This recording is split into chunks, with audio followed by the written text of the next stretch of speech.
Truth, justice, and the Big Sil's way. You see, some of the report card renderings are not true. We get them directly from the National Football League, and we get them directly from the NFLPA. By the way, I saw Twiz say something up here before the start of the show, and it was something to do with the Miami Dolphins being number one.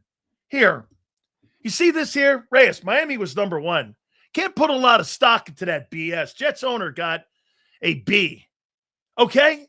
Folks, this got nothing to do with winning. This is how you treat your team. This has got nothing to do with winning. This is how you treat your employees.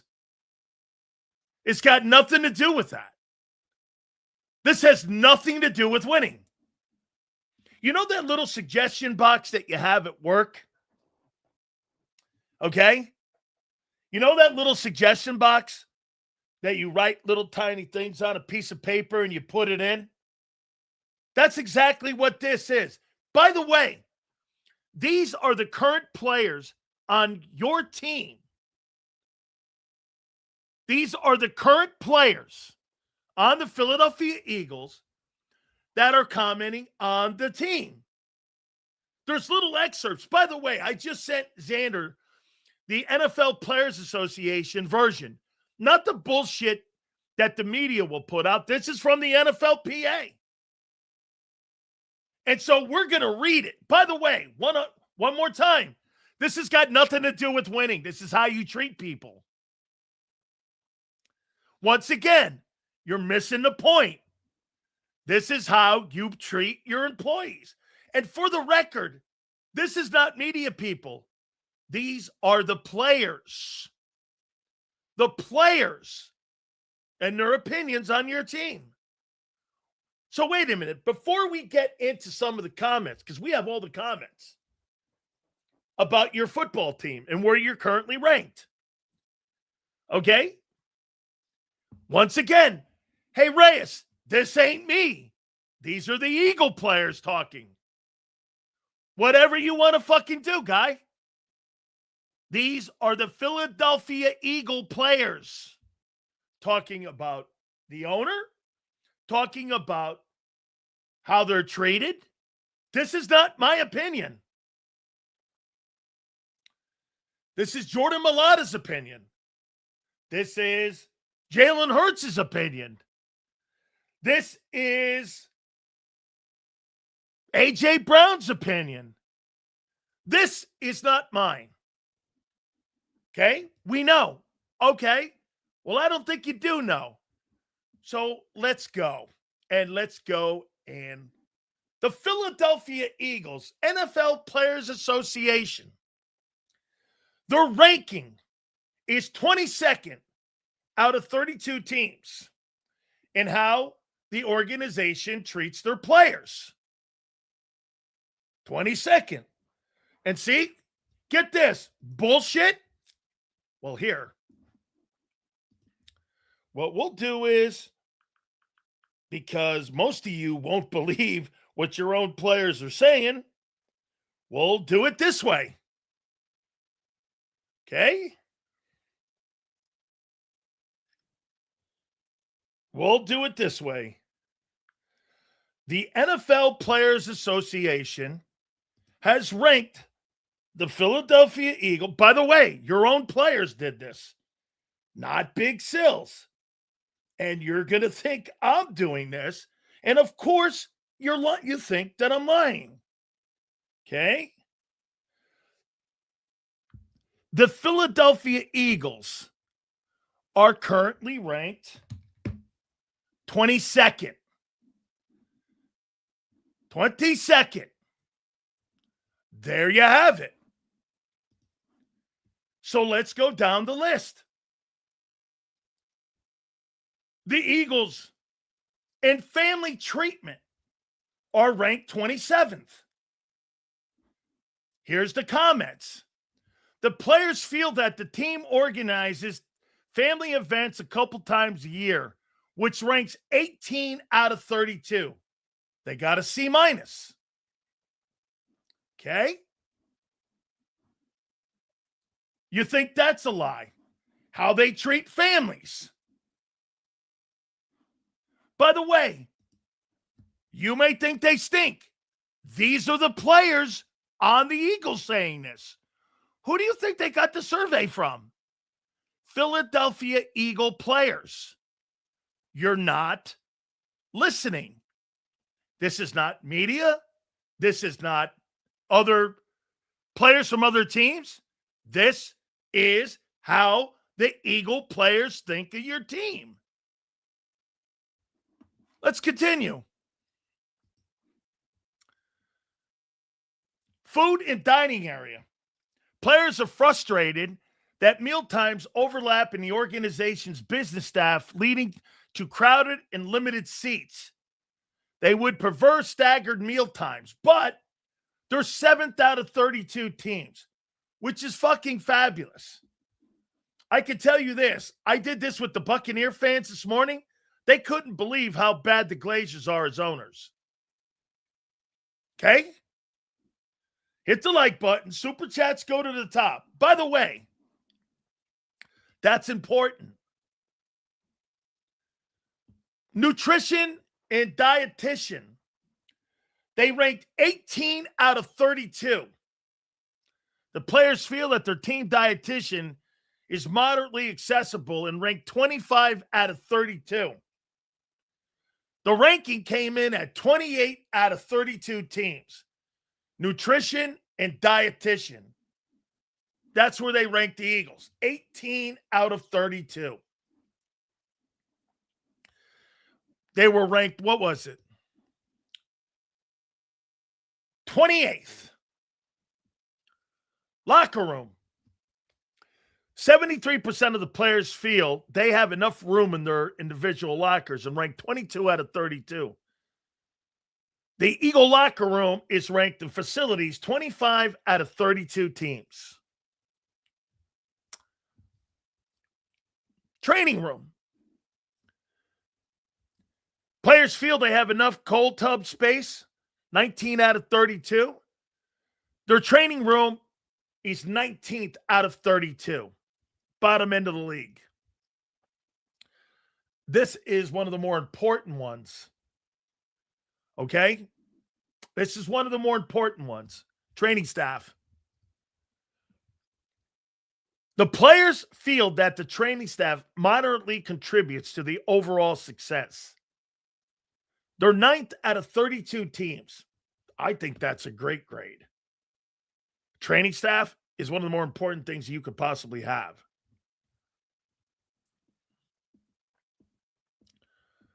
Strength coaches, 28th out of 32. 88% of the Eagle players reported that they get individual training planned from their strength coach, ranking them 27 out of 32. That's a poor grade. Or actually a poor ranking. Ain't no lies. Okay? This is what and how you treat your players. It's got nothing to do with winning. This is ownership. And by the way, I didn't vote this. The Philadelphia Eagle players did this. Okay? As much as you want to try to make this into a fucking lie, okay? Yeah, well, guess what, dude? Who says this? Yeah, well, I don't give a fuck what you think as a player. I care how it is when I go to work somewhere. How's the work environment when I show up? That matters. I don't give a fuck what you fans think. What's it like showing up to a place of work? This is what the players on the Eagles are saying.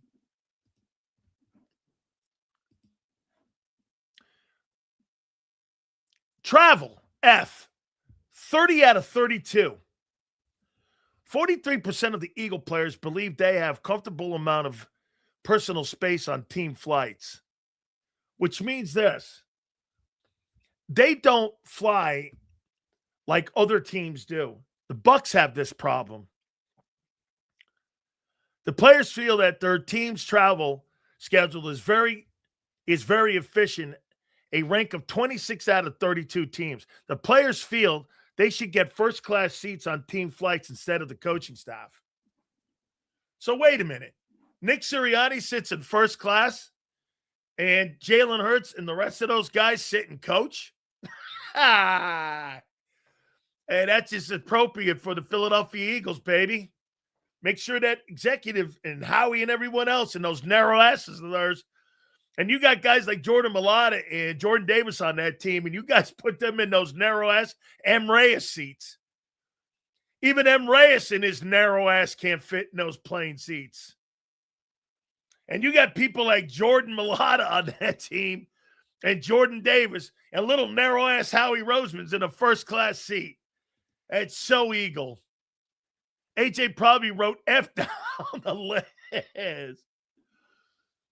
This is great. Hey, by the way, the players filled this out. The players filled this out. Okay? I didn't fill this out. This is fucking great. Oh, here's a better one. I know everyone saw A-, but I'll tell you what really the grade is. 93% Eagle players feel their head coach is efficient with their time and ranked him 19 out of 32. The players feel that Sirianni is moderately receptive to locker room feedback on the team's needs, ranking him 18 out of 32 head coaches. A little bit different than what you thought when you saw the A-. You got to read the player comments. These are the Philadelphia Eagle guys. This is what they said about your coach. Almost 100% of the Eagle players feel their head coach, Nick Sirianni, is efficient in their time and ranked him 19 out of 32 NFL head coaches. Two-time NFC champion. He's moderately efficient, and him giving him their time. The players feel that Sirianni's moderately receptive to locker room feedback on the team's needs, ranking him 18 out of 32 NFL coaches. What? What? Are you kidding? How can that be? Wait a minute. I got to read that again. M. Reyes. What did the Eagle players write about their coach? 93% of the Eagle players feel their head coach, Nick Sirianni, is efficient with their time and ranked him 19 out of 32. That's bottom of the league. The players feel that Sirianni is moderately receptive to locker room feedback on the team's needs, ranking him 18 out of 32 NFL head coaches. How can that be that the Eagles, how could that be that the Philadelphia Eagles wrote those such harsh words? Okay? Such harsh words about Nicky. Wow, man. I can't believe it. Can you believe it? Not Nick Sirianni. No way. So let's move on.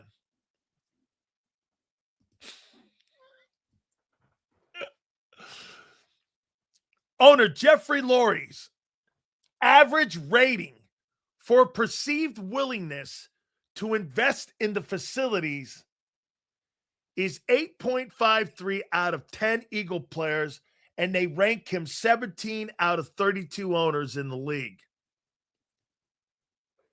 The players feel that Jeffrey Lurie moderately contributes to a positive team culture and rank him 13 out of 32. That's not terrible.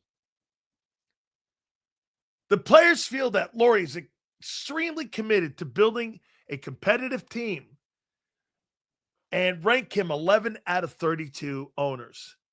Overall, they have him right snap in the middle of the league, 16th out of 32 teams. The Eagle players think that Jeffrey Lurie is in the middle of the league. Okay? Like I said, dude, this is the players talking about the place. This is the players talking about going to work and work environment. It's got nothing to do with really fucking winning or anything. It's got everything to do with showing up to work and how the Eagles treat their players. You can say whatever you want. And by the way, I didn't write this stuff. So let's go back here. Let's go back up to this bad puppy. Go over here. Treatment of families, 27th. Nutrition, 28th. Locker room, 25th. Training room, 19th. Training staff, 9th.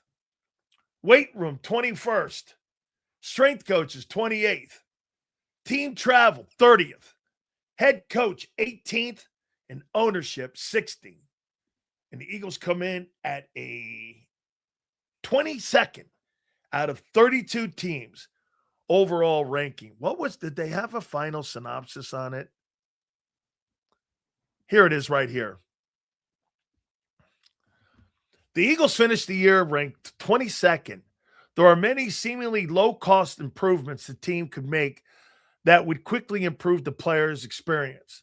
Players identify 3 easy fixes: provide childcare on game days, like most NFL teams do; prioritize first-class seating for players instead of coaches.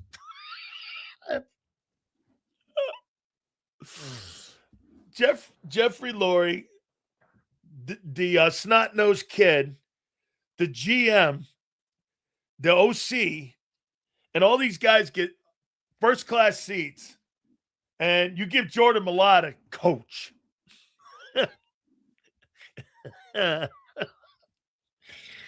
Howie Roseman's 4'9", and he gets a first-class seat. And Jordan Mailata's 6'9", and he gets a coach seat. My wife just said, it sounds like chick sports. That's how they do them.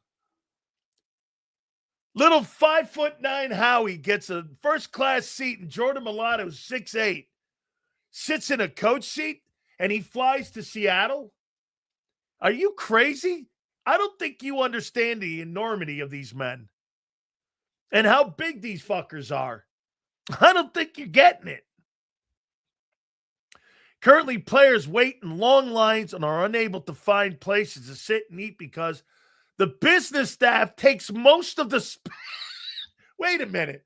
So when the players go in to eat and they go in for their lunch break, they have to wait for the business staff to eat first?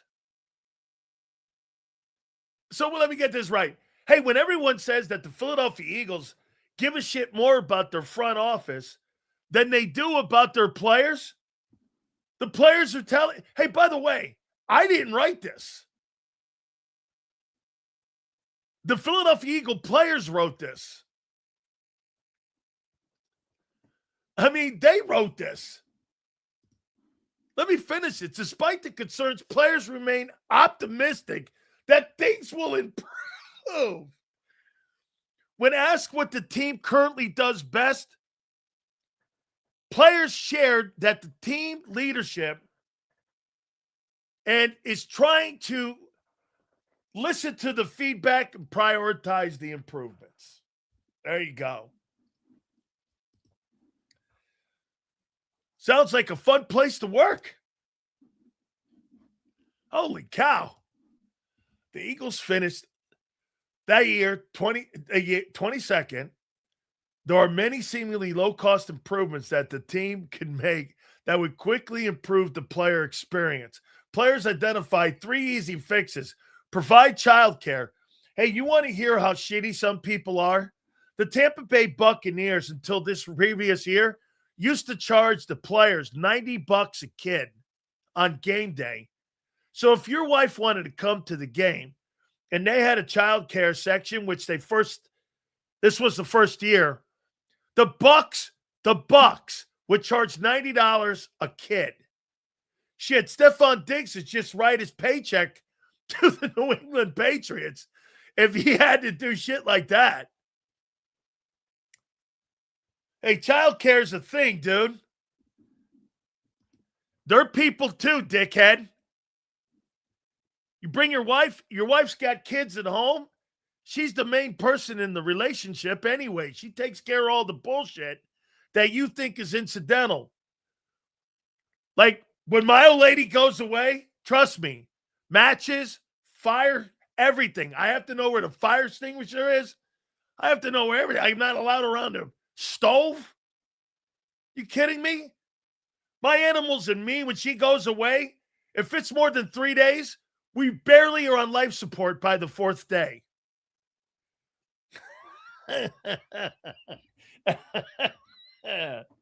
Here's the best one, though. I love this. So I'm going to add a big sales take to it, Xander. Here's my take. So the Philadelphia Eagles finished down in the bottom of the NFL at 22nd.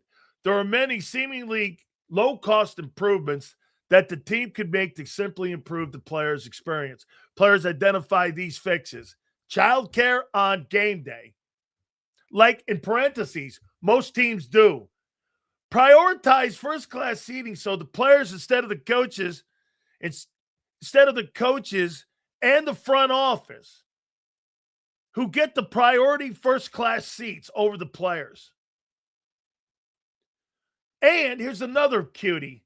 Currently, players wait in lines and long lines and are unable to find a place to sit or eat because the business staff takes up most of the space.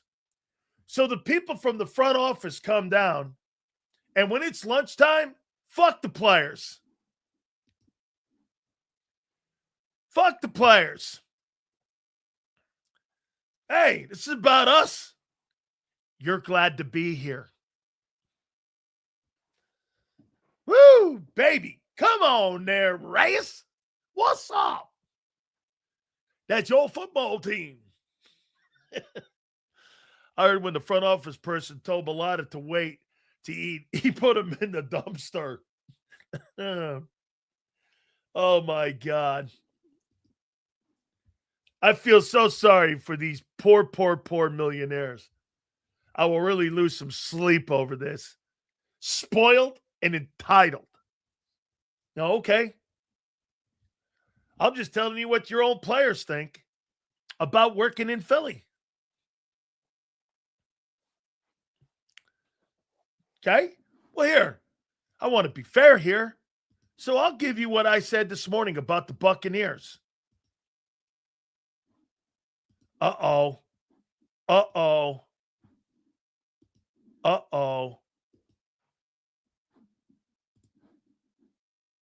The Buccaneer one has been taken down. And I went all ass in on it. Let me see this. Titans is up. The Giants is out. Wait. Cardinals are up. Falcons are up. Baltimore's up. Bills are up. Carolina's up. Uh-oh. Bears are up. Bengals. Cowboys are down. Browns are up. Broncos are up. Lions are up. They're getting pushback. They weren't supposed to post this. Texans are up. Green Bay's up. The Cowboys, wow. Chiefs are up. Raiders are down. The Raiders complained. Here's the people that complained. Rams are up. Dolphins are down. Vikings are up. Patriots are up.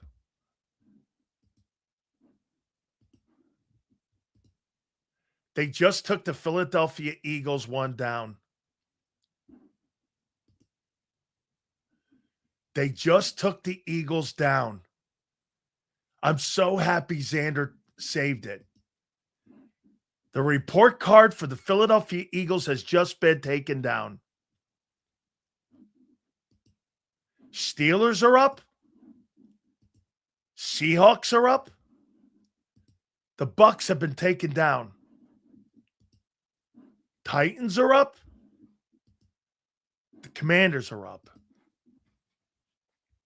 So what teams now have taken them down? Let me see. Let me do it again. I want to write these down. Wow. Teams have complained, and the NFLPA is starting to take some of these report cards down. I am so happy, Z, that you saved it. Bears are still up. By the time Mike North comes on at 4:30, that may be down. I'm surprised the Browns are up.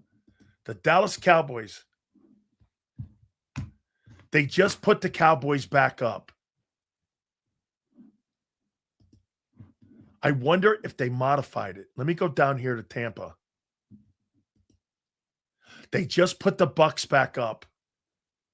They've modified them.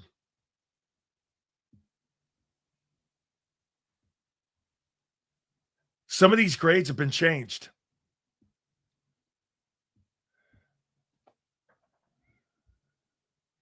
Team ownership.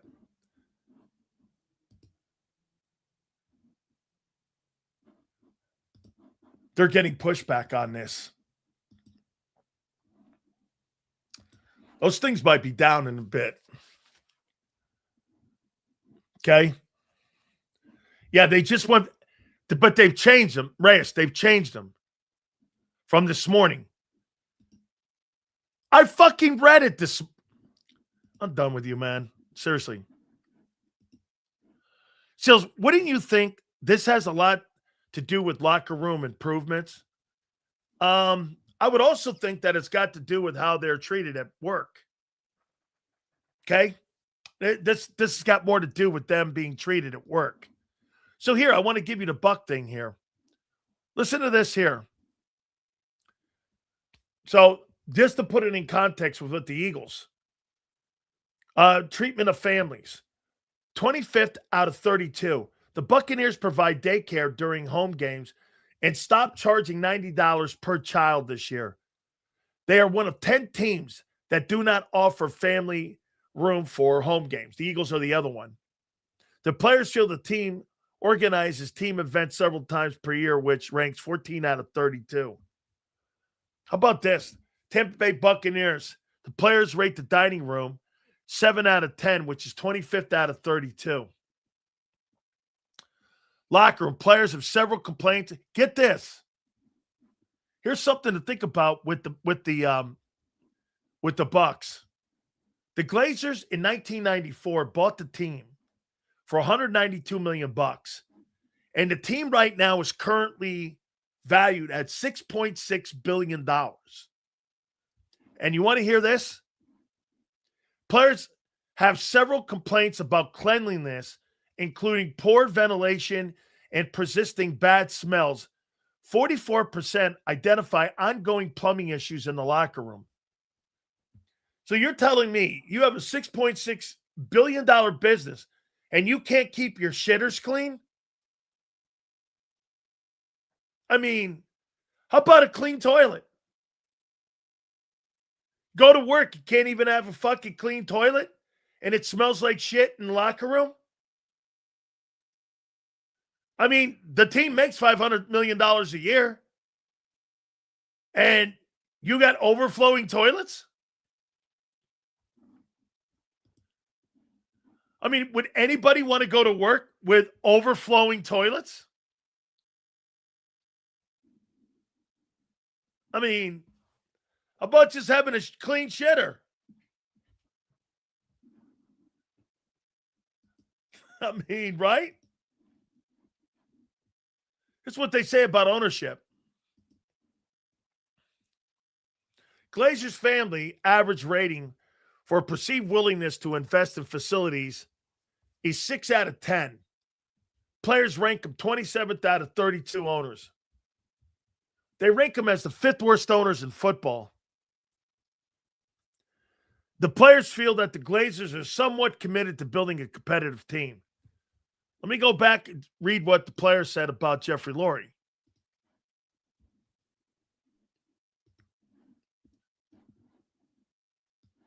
It's quite good. The players feel that Jeffrey Lurie is extremely committed to building a competitive team and rank him 11 out of 32 owners.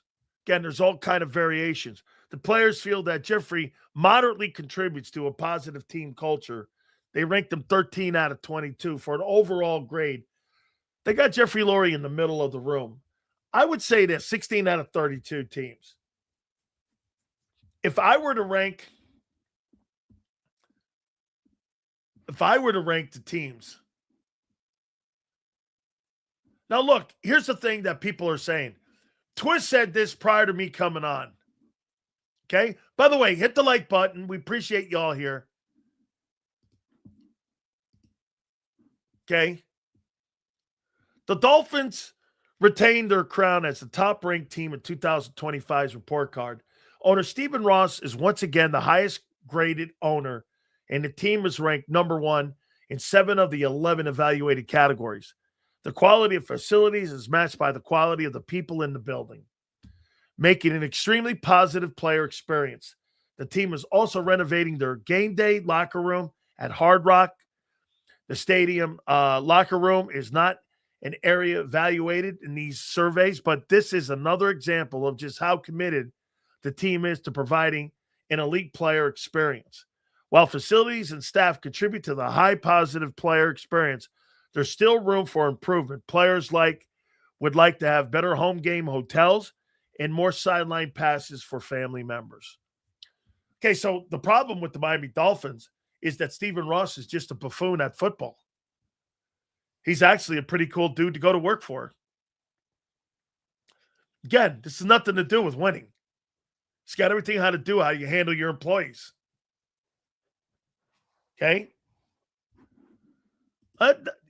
You know what? And I'll tell you why, Sig. You don't understand. Sometimes when you put people in a hotel and you got them in shitty hotels, these guys are not normal-sized guys. And when they get in these beds, your feet hang over the edge. I can't tell you how many times I've gone to a hotel and the beds are too small. These men are 6'6", 6'8", 350-pound dudes. They're not normal dudes. You just can't have a bed for 4'3" M. Reyes and go, it's a fucking great experience. These guys are a little bit, it's a little different. Seals, do you believe Lurie sees the opportunity to improve the environment with rumors of stadium renovations? I probably think that's probably good. Hey, by the way, those improvements, he's going to go like this. I need a new stadium. Okay? Yeah. That's nuts. I would sleep at home. Shit. Dude, the Buccaneer owners are not very good. Okay? Still says 5-5. Oh, by the way, have you guys been watching the combines? I'm going to get to look at this. I haven't even got to the topics yet. I haven't even got to the first page yet. Hold on here. Let me tell you something. Have you been watching the combines? This Styles kid from Ohio State is a freak show. He is NFL combines results. Oh, I love to do this. I got to show you guys this. So over on my social media page, my X page, I wrote this down and I did this. Now, let me see something. I got to add this up here. Let me go here. Hold on for a second, guys. We're going to get into the topics here in a minute. Overall, by the way, I don't think Jeffrey Lurie has a bad place to work at. not compared to the other places. And I think he's a pretty good owner.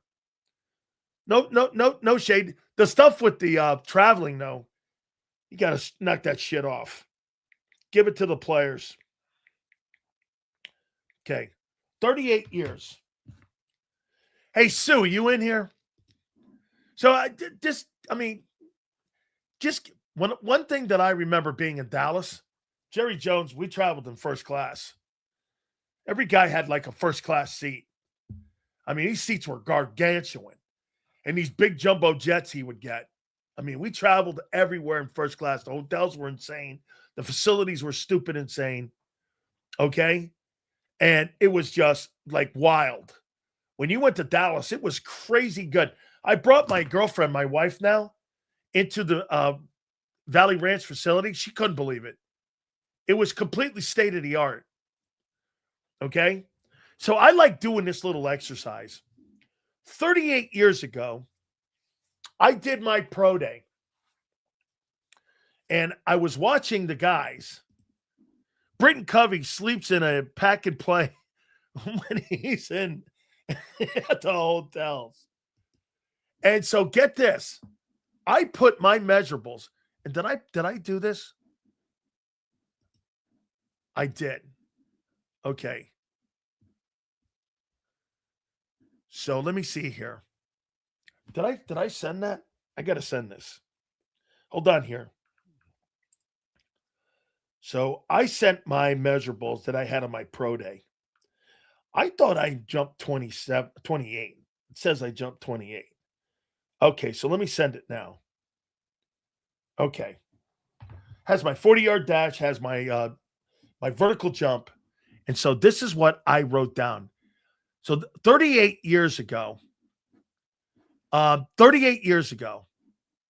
this is kind of cool. Guys at the combines, where would I rank today if I was in today's combines? So where would Big Sills rank? Let's take a look at that. Okay, I did 55 reps. Where would I have been today on bench press? For D tackles, let's go to D tackles. By the way, you can go to NFL.com, Combine Tracker. Where would Big Sills be today on bench? I did 55 reps. I would be number one. That's 37. They did 37, the kid from Kentucky. I would be number one. And the most done at the combines is 37. So I'd have the most in bench press. I posted this too. My 40-yard dash, I did a 4.81. In my testing, it says I did 4.8. I didn't do 4.8. I did a 4.81. So let me see where I'd be ranked right now in a 40-yard dash in today's combines. 40. God, look at this kid from Penn State. Zane Durant, who the Eagles are looking at. He ran a 4.75. Another kid, Proctor, ran a 4.79. And then there's a 4.82. I'd be third in the 40. How many guys ran sub 5 flat 40s? 1, 2, 3, 4, 5, 6, 7. Jerome and I both were under 5 flat. So in today's NFL, at today's combines, I would have had the third fastest 40. I would have had the number one bench and the third fastest 40. Broad jump. Now, what did I do on the broad? I did a 9. What's the broad jump today? One guy did a 9.8. It's great. 1, 2, 3, 4, 5, 6. Wait, 1, 2, 3, 4, 5,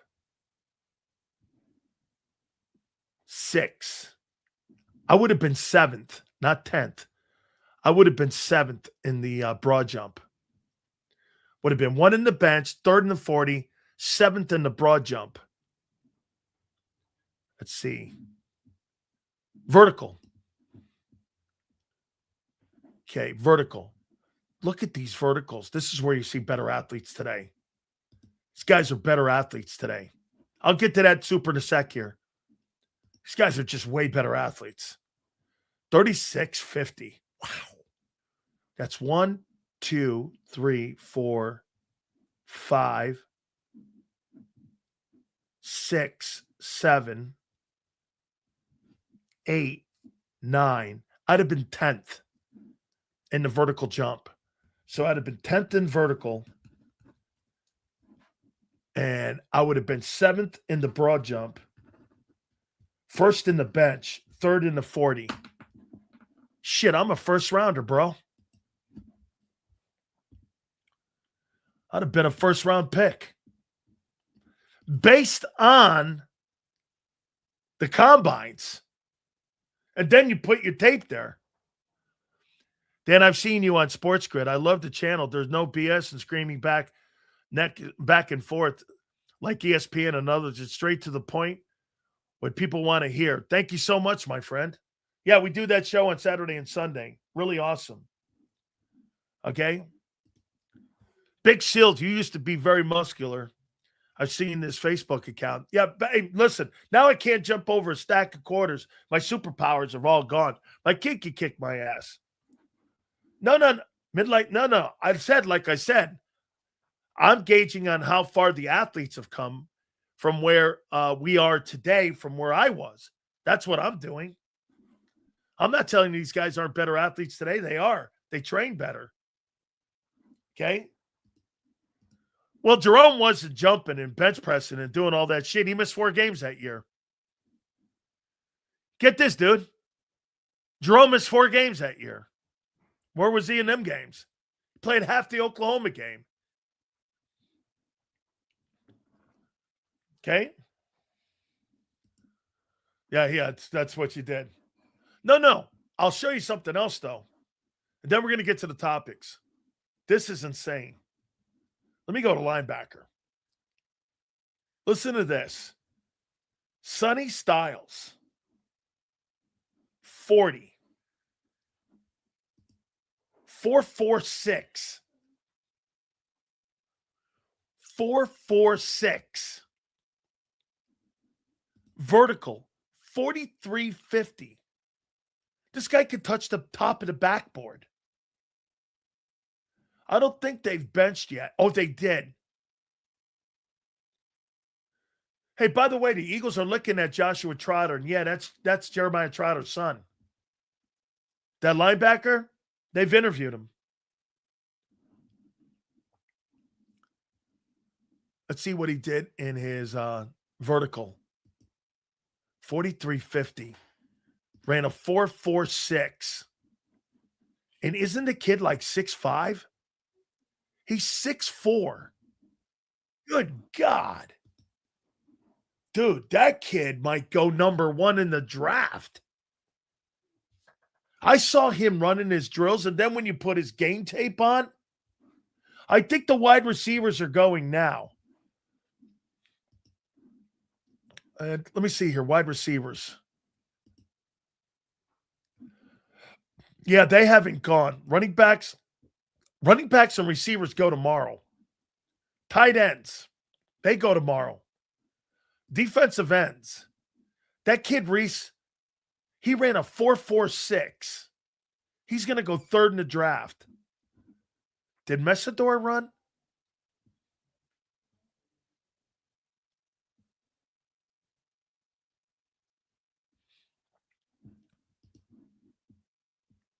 What did Bain run? Some of these kids didn't run. If I was Messidor's going to want to run at his pro day. He's not going to want to run at the combines. I give it up to these kids who ran at the combines. Ohio State stole the show, guys. Those guys were insane at the combines. Back in the 80s, did you ever hear of strength and conditioning? No. My wife said that. Kevin, I never trained plyometrics. I would have given up some of my strength, my bench strength, for more plyometrics. I would have trained differently. One thing you can't change is my speed. My stuff was electronically done too. I ran a 4.81. Bro, I constantly was 4.8. When I was lighter, I ran a 4.69. Well, like when I was a linebacker coming out, I ran like I ran 4.6s when I was younger. So I was fast. And when I was in high school, I played stand-up and they moved me all over. That's why I had 18 sacks every year in high school. I had 17, 18 sacks and they moved me around. But when I got to Miami and I was running 4.8s because I got bigger, Jimmy goes like this, bro, nobody runs 4.8s at Miami playing linebacker. So they moved me to D tackle and I beefed up and rest is history. That's how I became a defensive tackle. Yeah.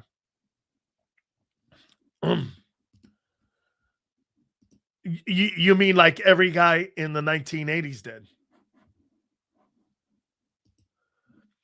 Sonny Styles and Caleb Downs. Dude, those guys, they're really good players. And then you find out they're really great athletes. Sensational. I'm still surprised, but you know what? Here, I'll tell you this about the D tackles. That to me is different than my time. Okay. True. The defensive tackles, there's still not a lot of guys running fours. Like 1, 2, 3, 4, 5, 6, 7 guys ran sub 5 flat. Jerome and I were 2 defensive tackles together that ran 4.8s and 4.9s. Legitimately, too. And like 290. And so that was not heard of back then. Guys played 265. We were big, giant dudes. And we ran the shit out of it. But here's what you have today. Like, look at some of the sizes. Like this kid, Caleb Banks. Okay? This kid, Caleb Banks, is 6'6", 367 or 336. And he ran a 5 flat. 6'6", 336 pounds. I'll take that any day. I mean, that's a traffic stop guy. This guy's stopping traffic in the middle of your defense. 6'6", 336, and he's running 5s. What Jordan Davis did, okay? What Jordan Davis did, like running that, what was it, a 4.78, is insane. Sorry, Big Sills, just finished up spring training practice, what I miss. There you go, Martinez. Just talking about the grades that the NFLPA came out with. Not terrible on the Eagles. And also what's going on at the combines. Let's see here. Jerome Brown had only 17 reps on the bench. He ran a 4.86. That sounds about right. Now, we got to remember something about, hey, Daz, here's the one thing about Jerome. Jerome, I saw him do this. So Jerome Brown came in the weight room day. I swear to God, I'm in there. I'm doing like a lot. I'm training. I had to train. Daz. Okay. Underclassmen couldn't participate in the combines. I came out as a junior. I did mine as my pro day, like most of the guys do. They're not going to run. Like Bain and those guys aren't running at all at the combines. And underclassmen at that time couldn't go to the combines. So we had to have that's why I posted my stats, Daz, over at the at my X account. You couldn't, as an underclassman, go to the combines or go to these pro days. And they didn't really have combines back then. Most of the time, they just had, like, they came and showed up. 28 teams would come to our pro day. So it wasn't like that, Daz. Like, this thing in Indianapolis is so cool. So get this, though, Daz. Jerome Brown walks in. I'm not kidding. He had a bucket of Popeye's chicken. I got a weight belt on. I got the knees wrapped. I'm doing 650 on my back. I'm going up and down with it. Da-da-da-da. Jerome goes like this. He puts the bucket down. Let me try that. I said, you need to warm up, man. Jerome gets under there, goes down, does it for 5 times, puts it back, grabs his bucket of chicken and leaves. No weight belt, no knee wraps, no nothing. And you sit back down and you do this.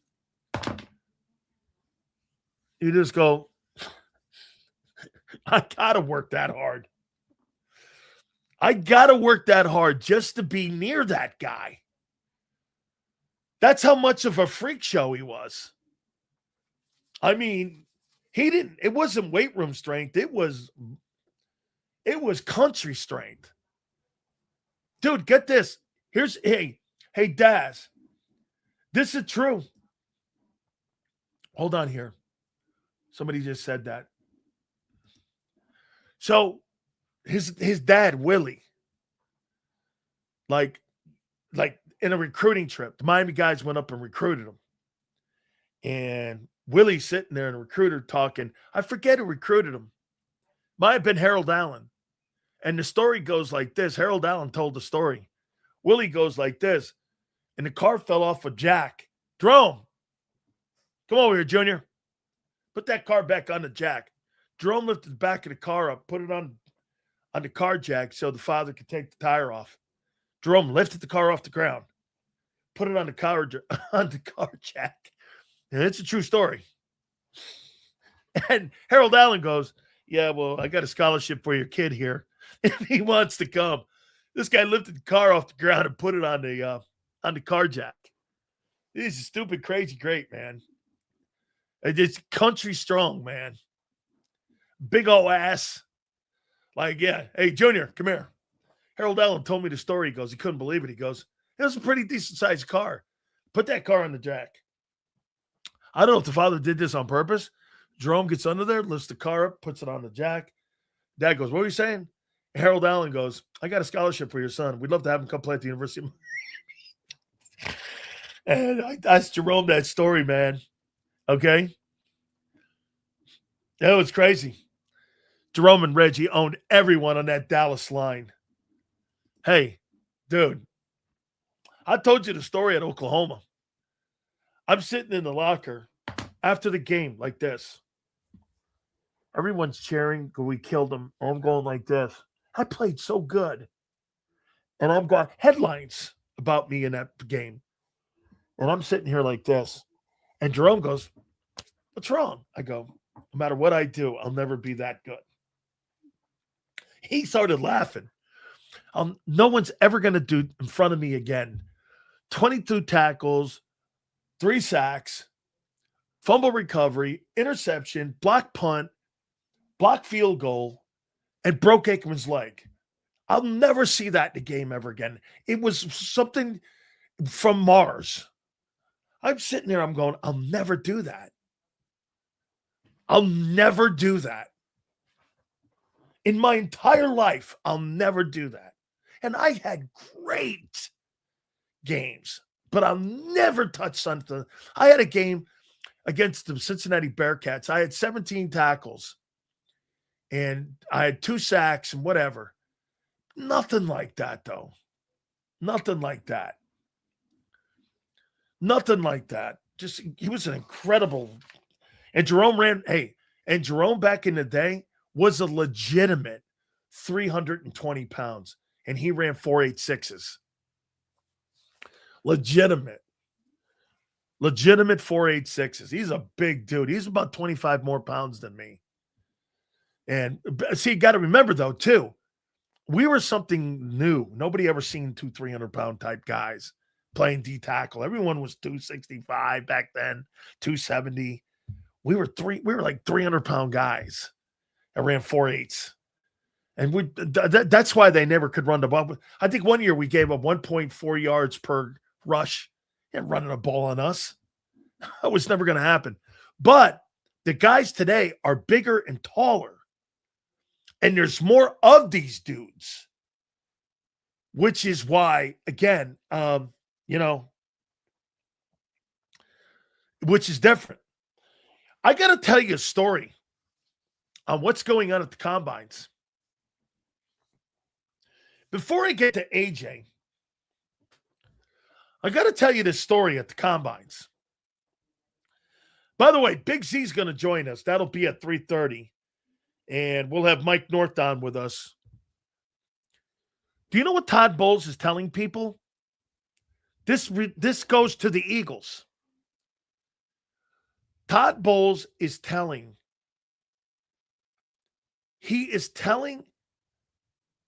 people in Tampa that the reason that the Tampa Bay Buccaneers had a bad season is because of Josh Grizzard. Your new pass game coordinator. He said this exactly. I had to go to in-game play calling. In-game play calling. Because the offensive coordinator wasn't good enough. Hang on here. I'm not saying I believe this because I don't believe this. Okay? I don't. I think Todd Bowles is deflecting, and I think Todd Bowles is coming up and making excuses. So that's not what that was. Bowles is actually, he is right now, he is in Indianapolis saying that the reason that they were not good is because Josh Grizzard didn't know what he was doing. So how about this? Either Todd Bowles is going to be right or the Eagles messed up in hiring Josh Grizzard as your new pass game coordinator. That's your new passing game coordinator that Nick Sirianni hired. He doesn't believe Bowles. Someone's wrong. And someone's right. Who will that be? The head football coach on Wednesday came out publicly with Rick Stroud and said, the reason that we were not good is because I had to spend more time with the offense and play calling with the offensive coordinator, who, by the way, in that report got a C+. The players really didn't have that much. No, he got a B, excuse me. The guy who hated Josh Grizzard the most was excuse-making Bowles. He refused to take accountability that his shitty defense was bad.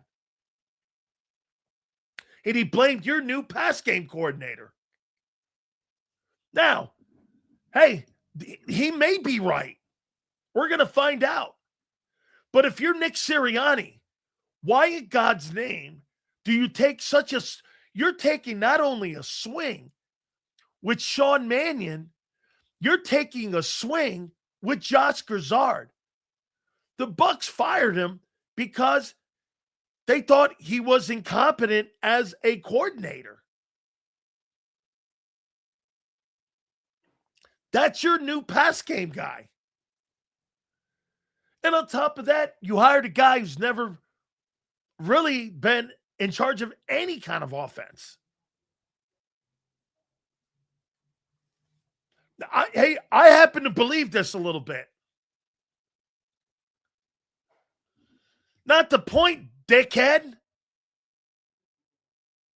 The point is he's in control of he's your pass game coordinator.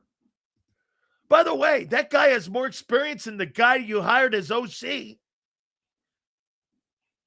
This thing's either going to be a train wreck. This thing's either going to be a train wreck or it's a grand slam. Get this. The guy that got fired and hired. Okay? Get this. Like I said, you have no experience at OC. You have a pass game guy that was fired because the Bucs think he was incompetent. You got Parks Frazier, who was in charge of your passing game last year, is now the quarterback coach. What are you doing here? Take a look. And you hired an offensive line coach. Listen, let's go over this one last time. Okay? Let's go over this one last time. You hired a guy that the Bucs are blaming for their failures a year ago as your pass game coordinator. Josh Grizzard was fired by Todd Bowles and the Bucs, and they blamed him for the team's failures on both sides of the ball. He was fired. That's the Eagles pass game coordinator. Here. I want to get this right. Get this right here. Hold on. Here we go. I want to get exactly. I want to make sure.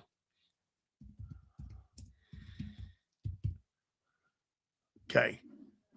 Here we go. So Josh Grizzard was fired because of his incompetence with the Bucs, according to the Bucs. Okay? And the head coach confirmed it this week at the combines. Read Rick Stroud. Rick Stroud was taking notes and asked the question. Rick questioned it too. So you're blaming Josh Grizzard for the failures of the offense this year and the defense? Todd Bowles said, yeah. That's the guy that's head of your passing game. Okay?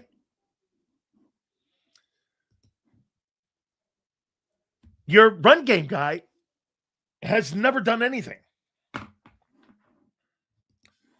And he got the job because he worked with Malik Willis.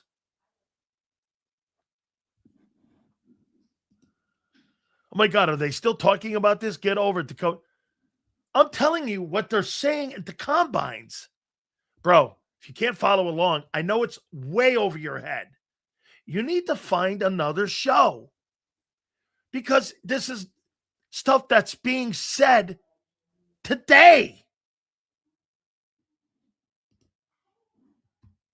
My God. These are things that are being said at the combines right now. Didn't you say Baker was having an MVP level season before the offense got hurt? Yeah. Sig, I'm not saying Grizzard was the reason they got beat. I'm not. I'm telling you what the Bucs are saying. Did you hear me say that I thought Josh Grizzard was the fault and the reason that the Bucs had a bad year? Did you hear me ever say that, Sig? Sig, thanks, Sue. I know I said it. But have you heard me say that Josh Grizzard was the reason the Bucs failed? Have you guys heard me say that? When did you hear me say that? Sig, he did. Did you hear me say that I thought Josh did that? Okay. Here, look at this. Dan, your dumbass would have more things to talk about if you actually covered the team fairly. I am covering the team fairly. You're hiring a completely inexperienced offensive coaching staff with a quarterback that's limited, and you're going in with all these decisions that have to be made about your football team. What is not fairly about being covered with that? Once again, Jose, take your Jalen Hurts, Jalenites glasses off, and you might see a little bit clearer, guy. Because once again, speaking of dumbass, if you don't think you've got a ton of questions being asked and having to be answered, that Howie's asked, by the way, Jimbo in here, how many times do you think Howie Roseman was asked? I counted, by the way.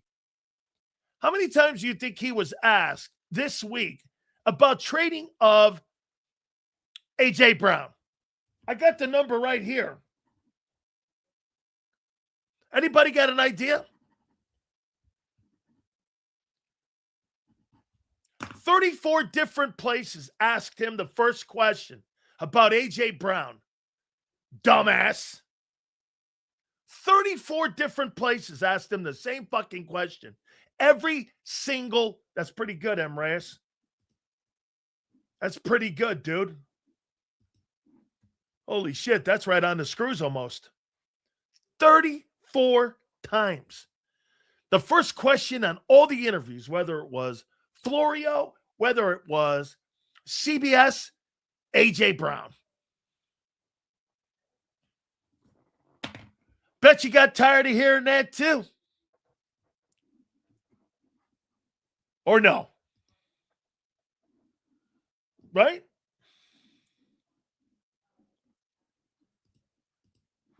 Right? Bet that got a little tiring. I don't give a shit about. You repeat your takes every day on why we suck. I never said you sucked.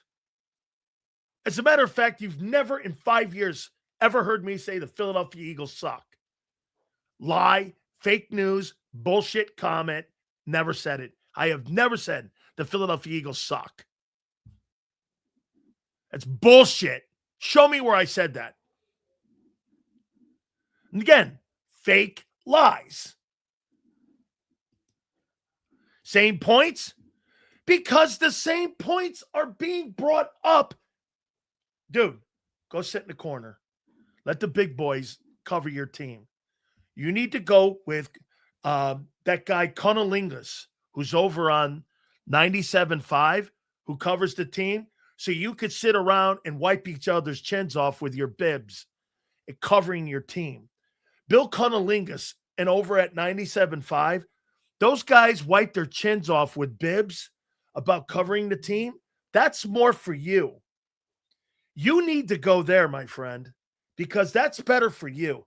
This is the big boy table. And even with my boy M. Reyes, this is like a big boy table. Okay? Okay? This is a big boy table. Jimbo, that's why I get upset on our chat. It always ends up the same shit. What ends up the same shit? Because your team is doing the same. Bro, I come up with what's going on your football team. And this is the shit that's going on your team. I don't have a team. I don't root for a team. I don't have a team. That's why I don't sit here and have to wipe my chin like Jimbo. My God, he's talking bad about me again. Not big sales. He's so bad. This guy is over here fucking going like this, man. I mean, there you go, Sue. That's right. I mean, Ben talking about me, gang, like Ben. Big game sales. Oh, man. Sills is fighting in the chat again. Not fighting anybody, bro. They're here. I'm here because this is my show. They're here fighting big cells. That's fine. It's all good. I welcome it. Ain't that right, maniac? Where are you, man? You hiding out? Haven't spoken to your dumbass in a bit, too. I should say this. I'm the dumbass because I haven't gone to his channel because I promised him that I would go to his channel. So I still have to do that. So that's on me. And New Jersey Maniac, that's on me, bro. Still, don't bully my chat. Oh, the big bad cells. Oh, man. I did. Look at this chick. You remind me of somebody I know. Sills is equal opportunity hater. Anybody can get it. We love him anyway. How you doing, Gary? That's right. I'm an equal opportunity offender. Yes, sir. Jimbo, he's talking about my team. I don't believe in Jalen. I think Jalen Hurts is a good football player. What more do you want from me? You think he's like the next coming of Moses. I think he's a good player. Still, Eagle fans so delusional about their team like Philly 500 acting like there's nothing wrong. I don't want anybody saying anything about free agency. I don't want anybody saying anything about who we're going to sign. I don't want anybody saying anything about A.J. Brown. Oh, by the way, let me do this report here. We got to put this out. Oh, let me like that. Hold on here. So here. Oh, by the way, Jeff McClain. The Eagles are assessing AJ's trade market. Just don't expect Roseman to give him away. My column after a week of reporting on the possible trade of NFL Combine. Hey, wait a minute. Jimbo, why don't you send a note to Jeff McClain? He's writing on A.J. Brown being traded. I didn't write that. Who wrote that? Let me read that again. Jeff McClain just came out with this, and who I don't really like, but I respect his work. Eagles are assessing A.J. Brown's market and trade market. Just don't expect Howie just to give him away. As we reported, when we talked to you, and an executive from the New England Patriots texted us back during the program and said, the Patriots have interest in A.J. Brown. The next day, Diane Rossini came out, and here we are. Now Jeff McClain's writing columns. You want to hear some shit? I know you don't believe me. When other people say the same shit we do 3 months later or 3 weeks later or 3 minutes later, we're not going to bullshit you. Okay? Peter Schrager just talked to the Eagles today. The door is closed. Why would he not say that? The door is closed. Peter Schrager, Jeff McClain just said that they're assessing the market value. Of course he's going to say the door is closed and they don't want to trade him. The more he says that he wants to open the door to trade him, the less the value is. Holy cow, Daz. No wonder you're part of the sheep crew of the Eagle fan base that believes every goddamn thing they say. You're in Liars Month right now. Do you know that? You know what Liars Month is? Every single thing you hear about the draft and every single thing you hear about trades, don't believe it yet. Okay? Sills just got here.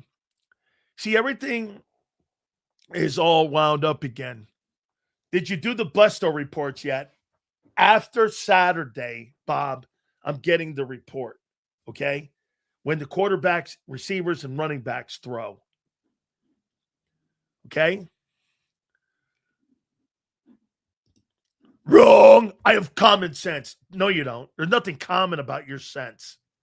The Eagles are not taking, no shit. It's called Let me show you why Daz is a tool and why Daz doesn't know shit about $40 million. You guys can't, let me show, I'll do this to the NFLPA. Can the Eagles restructure NFLPA? This is a great tool. A.J. Brown's contract prior to trading him. See what the NFLPA says.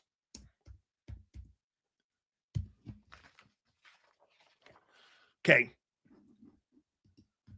Yes, Dan, the Eagles can technically restructure AJ's contract prior to trading him, but doing so would take a lot, as it would require, of course, the football team to have the player agree. Okay? And here's the problem that you have. The dead cap money, trading him before June 1st, the structure of that contract means that if the player doesn't agree to restructuring and getting the signing bonus, that they have to carry it until June 1. Okay? And it would create the $43 million cap hit that you're talking about, as all remaining money would accelerate, which means this. If he doesn't restructure and agree to restructure, okay? Now, here, post June 1st, the Eagles can split the dead money with $16 million in 2026 and $27 million in 27. The restructuring converts base salary into signing bonus. Again, it's a tricky proposition, but the player would have to agree to it. The hell are you talking about? Now look, there's still money that would be hanging there. But then again, once again, so are you calling Jeff McClain a liar now that the Eagles are assessing. Here, I'll read it again. So Jeff McClain just put this out 2 hours ago. The Eagles are assessing AJ's trade impact and trade market. So you're calling Jeff McClain a liar now too? Okay. Well, I'm calling you full of shit. Seals, chances New England offers the 31st pick for AJ. Fair trade? I think they want a 1 and a 3. Okay? I think they want a 1 and a 3. I do. All right. So let me ask you this. If you got rid of A.J. Brown, do you believe that help or hurts? Do you believe that help or hurts Jalen Hurts?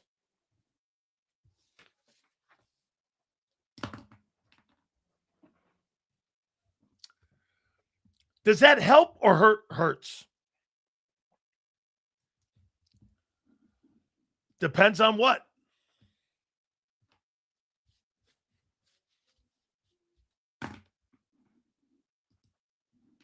How so? How does it hurt Jalen Hurts?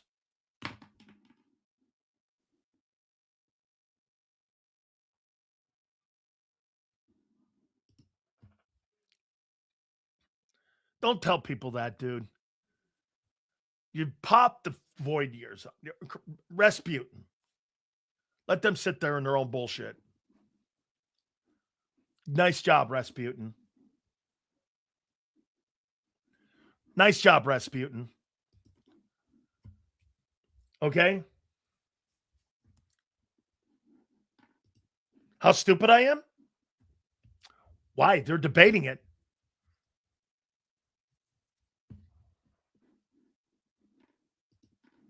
Reduces space on the field.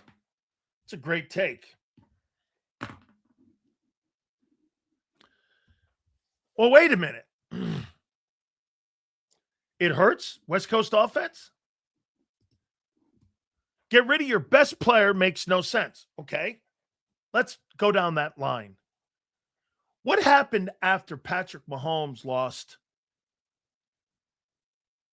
Tyreek Hill? What happened to JSN after DK Metcalf left the offense in Seattle? Who was the wide receiver that they traded away in Buffalo that all you said Josh Allen would turn into a turd and he won the MVP? Stephon Diggs. I'm curious. What happened to those quarterbacks? Dumbass. What happened? What happened to those quarterbacks? Did they get better? Allen won an MVP.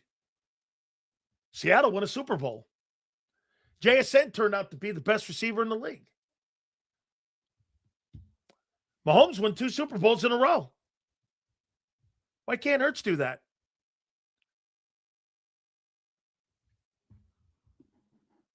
Well, those quarterbacks got better. Are you saying Hurts won't? Why? Well, those players got better when those players left the team.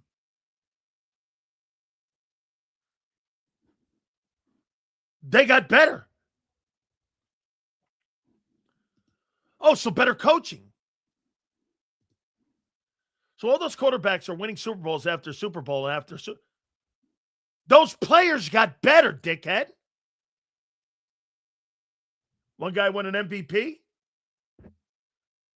Seattle won a Super Bowl. And Mahomes won a Super Bowl. So in theory, yeah.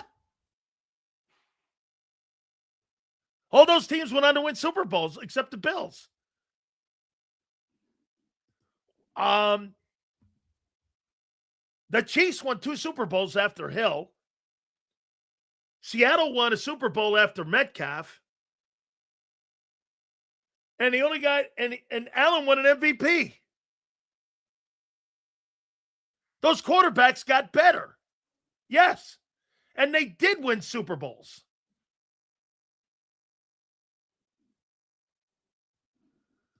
Oh, good, dude. Jose, we're good. Tyson, if you think that, you calling me, I'm not butthurt, bro. You're here every day. We're good. Bro, Walt, go back to the line. Back to the bus. You're a dumbass. Seals, the only way it would hurt Jalen Hurts is because it would force people to question why Hurts could not make it work with a great wide receiver who is not a locker room issue. It would be, that's right. Hey, Bob, if you got rid of AJ, it exposes Hurts. When you got rid of those other wide receivers at those other places, those guys fucking won. One guy was an MVP and the other two won Super Bowls. Okay, so what are you talking about? They all got better. Mahomes got rid of the best player. Here, look at this. Let me show you this, too. When was Tyreek Hill? When was Tyreek Hill voted the best player in the league? When was Tyreek Hill voted the best player in the league? The best player in the league.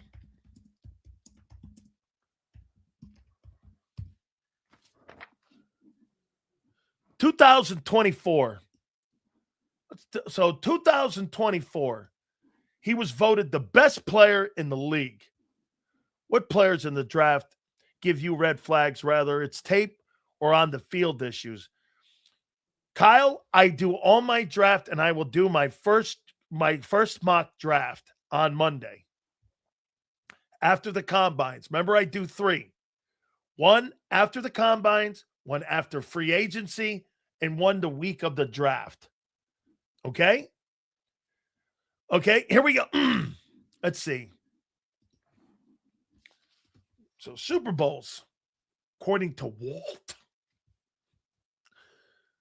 Let's see, man. This guy's winning Super Bowls with Juju Smith-Schuster. Some of these people are so easy. It's stupid. It's quite comical, actually. So let's take a look at here. 24. So let's see here. So the Kansas City Chiefs won 2 Super Bowls and we're in 3 total without Tyreek Hill. Walt.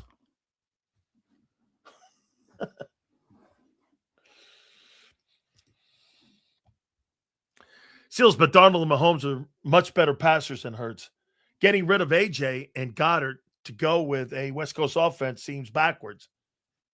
It is. Okay? No, you are.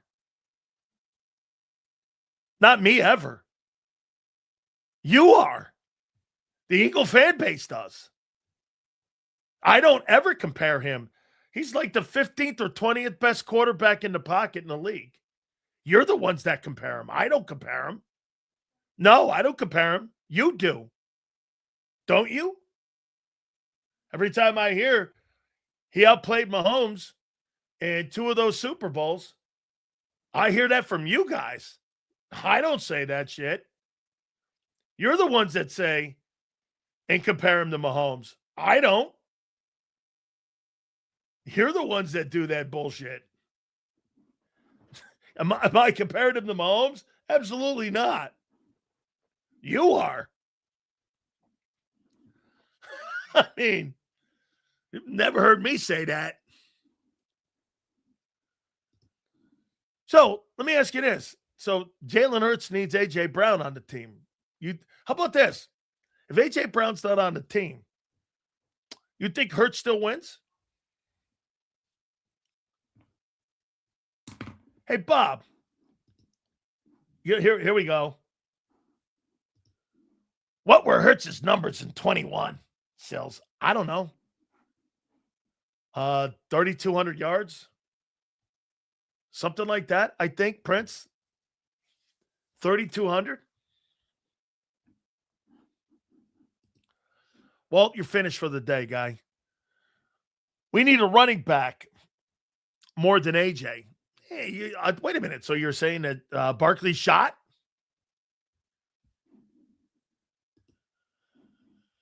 Tyreek Hill was the number one player in the 2023 and 24 season. I think they won the Super Bowl in 23 with him. Then he wanted new money. I think you're right, Steve. I think it went like this. Correct me if I'm wrong, Steve. I think they won with him in 23. He left for the 24. They won in 24. Then they got beat by the Eagles. So they won one and they were in two. I think that's how it worked. Is that right, Steve? Correct me if I'm wrong. Donald is also a product of finally having a good coach from Kyle to KOC. That changed his trajectory. Sam had a good coach in Minnesota and in Seattle. It did.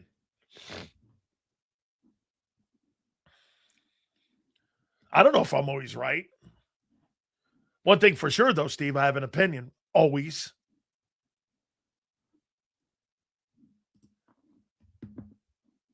He's been in Miami since 21. Is that right?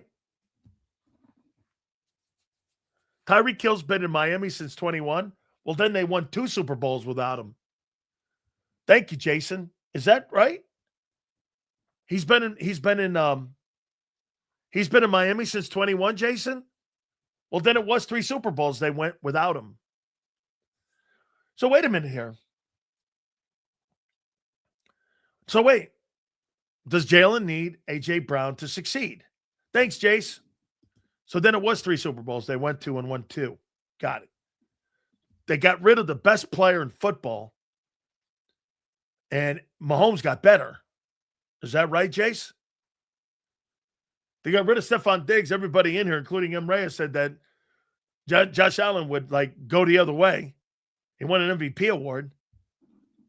And DK Metcalf left Seattle, and JSN and Sam Darnold won a Super Bowl.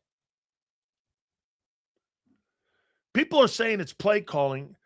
They just hired all new coaches. It's start of a builder. It is. I think it's a rebuild before the train wreck. AJ starts the waterfall.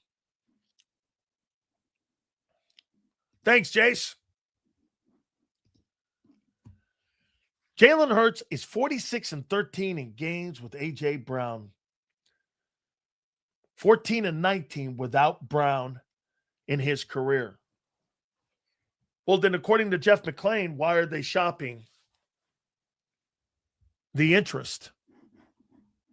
Jeff McClain, Philadelphia Inquirer, right there. Front and center. Front and center. Every quarterback needs help to succeed besides Mahomes. No, I think Mahomes needs help this year. I think they're going to bring in players this year for him. I do. I think he needs help. Brady needed help later in his career. That's why he went to Tampa. He couldn't keep doing it with nobody dudes.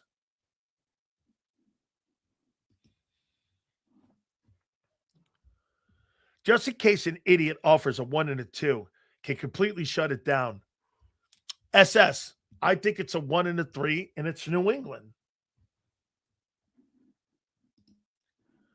You claim your beloved Josh Allen has gotten better. How come he couldn't get it done this year? His biggest obstacle was gone. Josh Allen did not play well because Josh Allen has to play well every game. He didn't play well. He's not on a very good football team. He's got a great running back. Their defense is good. It just wasn't good enough, and he didn't play well.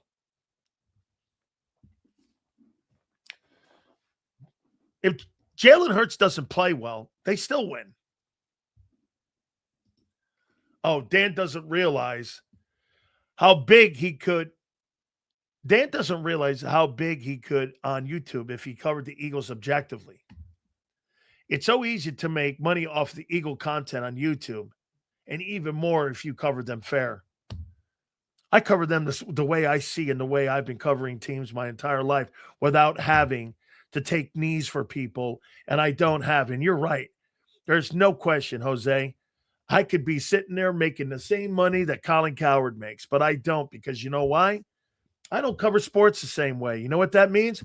I don't sit around kissing ass to these teams, and I don't sit around waiting for Bob Lang to come and give me direction on what I should say.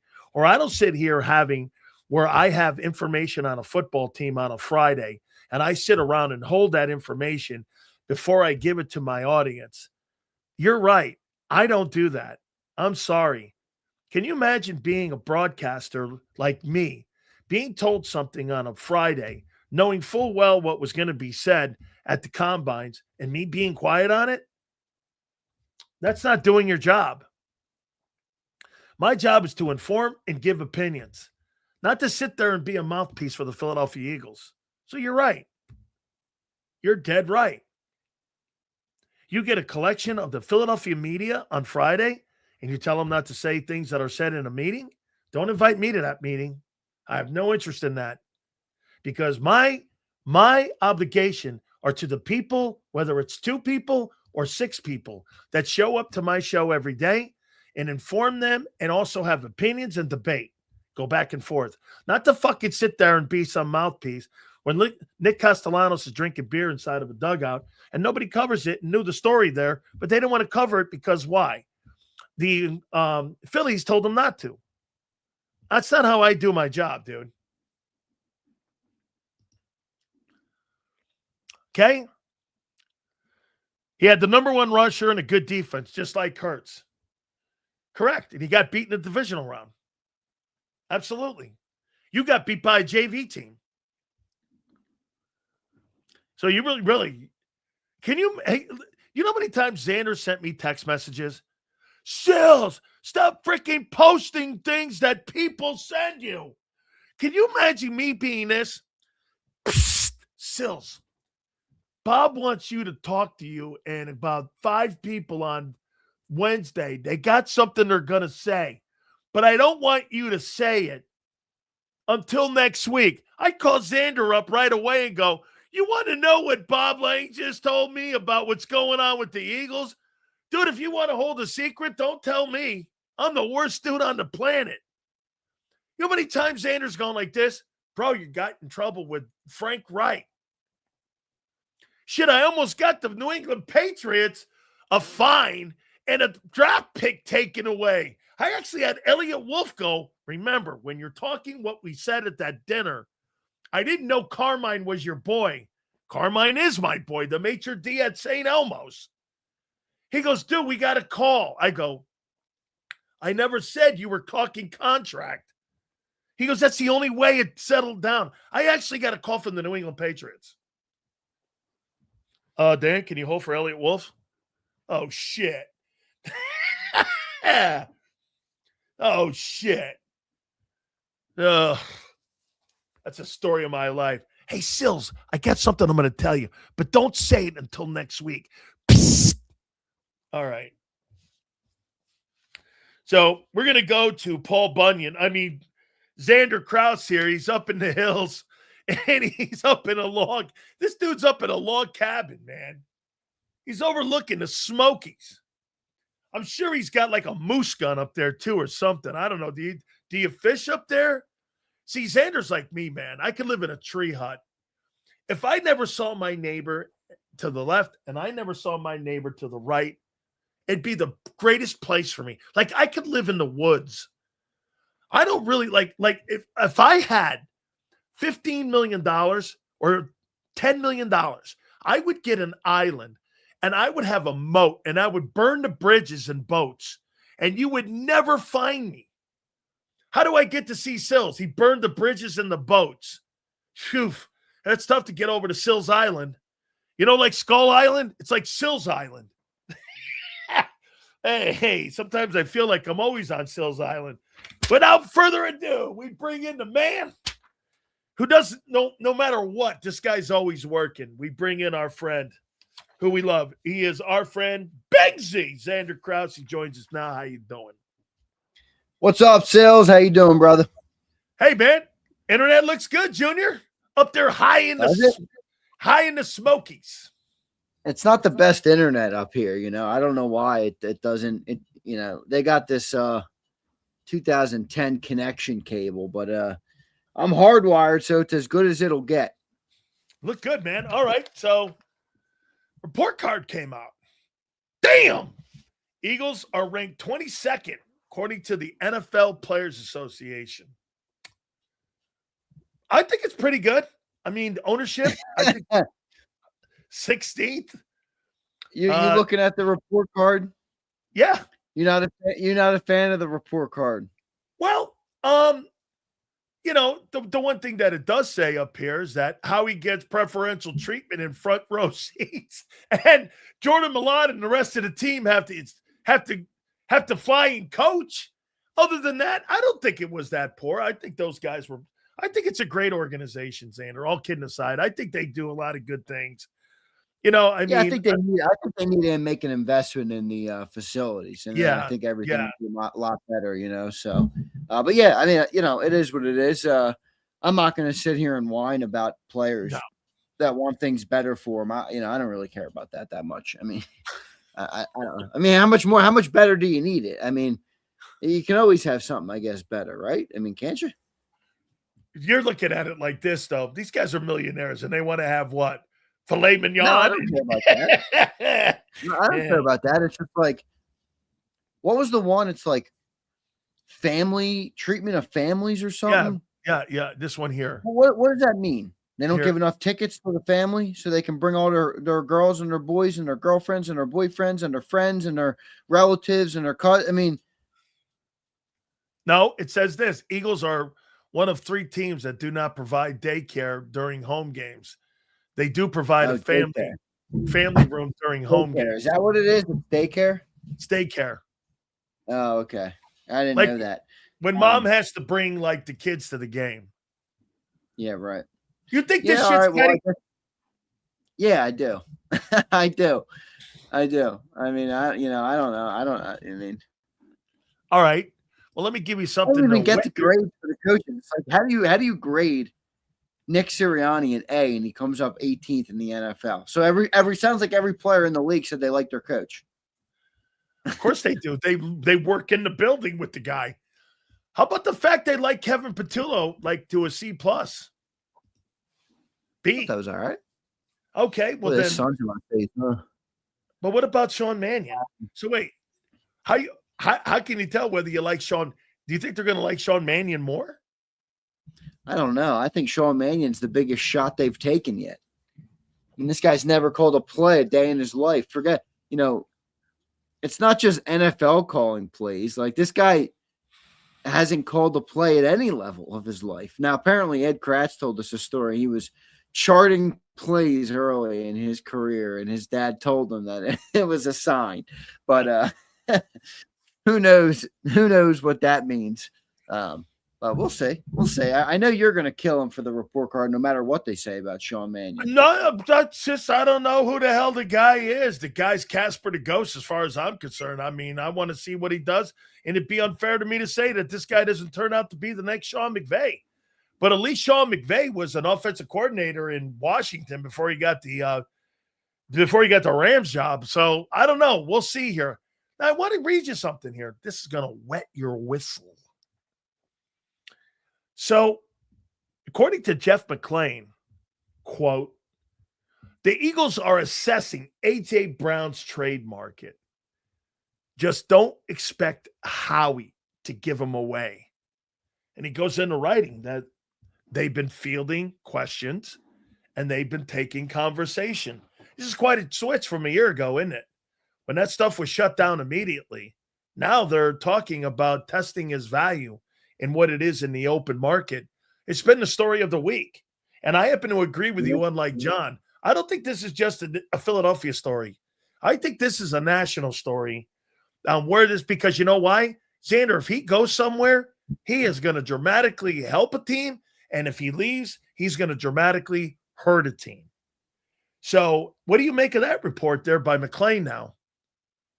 Well, I think it's what they've been. It's consistent with what I've heard, this week, is that they're looking to get the value. The question is, what is that value? If they're shopping them and they're interested to see what the number that they would get, what's the number that would be acceptable to the Eagles, or that would overweigh or outmatch, however you want to word it, the loss of AJ. That's my whole problem with it. John's right. He keeps giving me this Mike Tomlin quote. You want volunteers, not hostages. And I agree. Okay, that makes perfect sense to me. But if AJ Brown expresses a little discontent, I'm going to make my football team worse to placate to his feelings. I mean, really? Does that sound like a good way to do business? That sounds like an awful way to do business to me. It's a lose-lose on both. Right. Let me trade a guy and get a bad return back. Let me eat a bunch of dead money and a bad cap hit because AJ's upset. Let me get worse on the football field because AJ's upset. Let me lessen my chances at being a Super Bowl contender because AJ's upset. Let me make it harder on my quarterback and my offensive coordinator to get the new offense going with a worse receiver out there because AJ's upset. I mean, what? Really? Is that important? I'd rather say, AJ, shut the fuck up. Now, maybe that creates a problem. But my question is that problem bigger than the problem I just listed? I mean, I'll take the latter all day long. Agreed. Agreed. Okay. AJ Brown not being on the Birds and not being in the offensive huddle, does that help or hurt Jalen Hurts? Saquon not being where? AJ Brown not being in the offensive huddle. Oh, AJ. Does that help or hurt Jalen Hurts? Now, let me give you a reference. You guys this week, earlier in the week, said that JSN became a better player. And Seattle won a Super Bowl without DK Metcalf. Josh Allen got rid of Stephon Diggs. He won an MVP. Patrick Mahomes got rid of Tyreek Hill.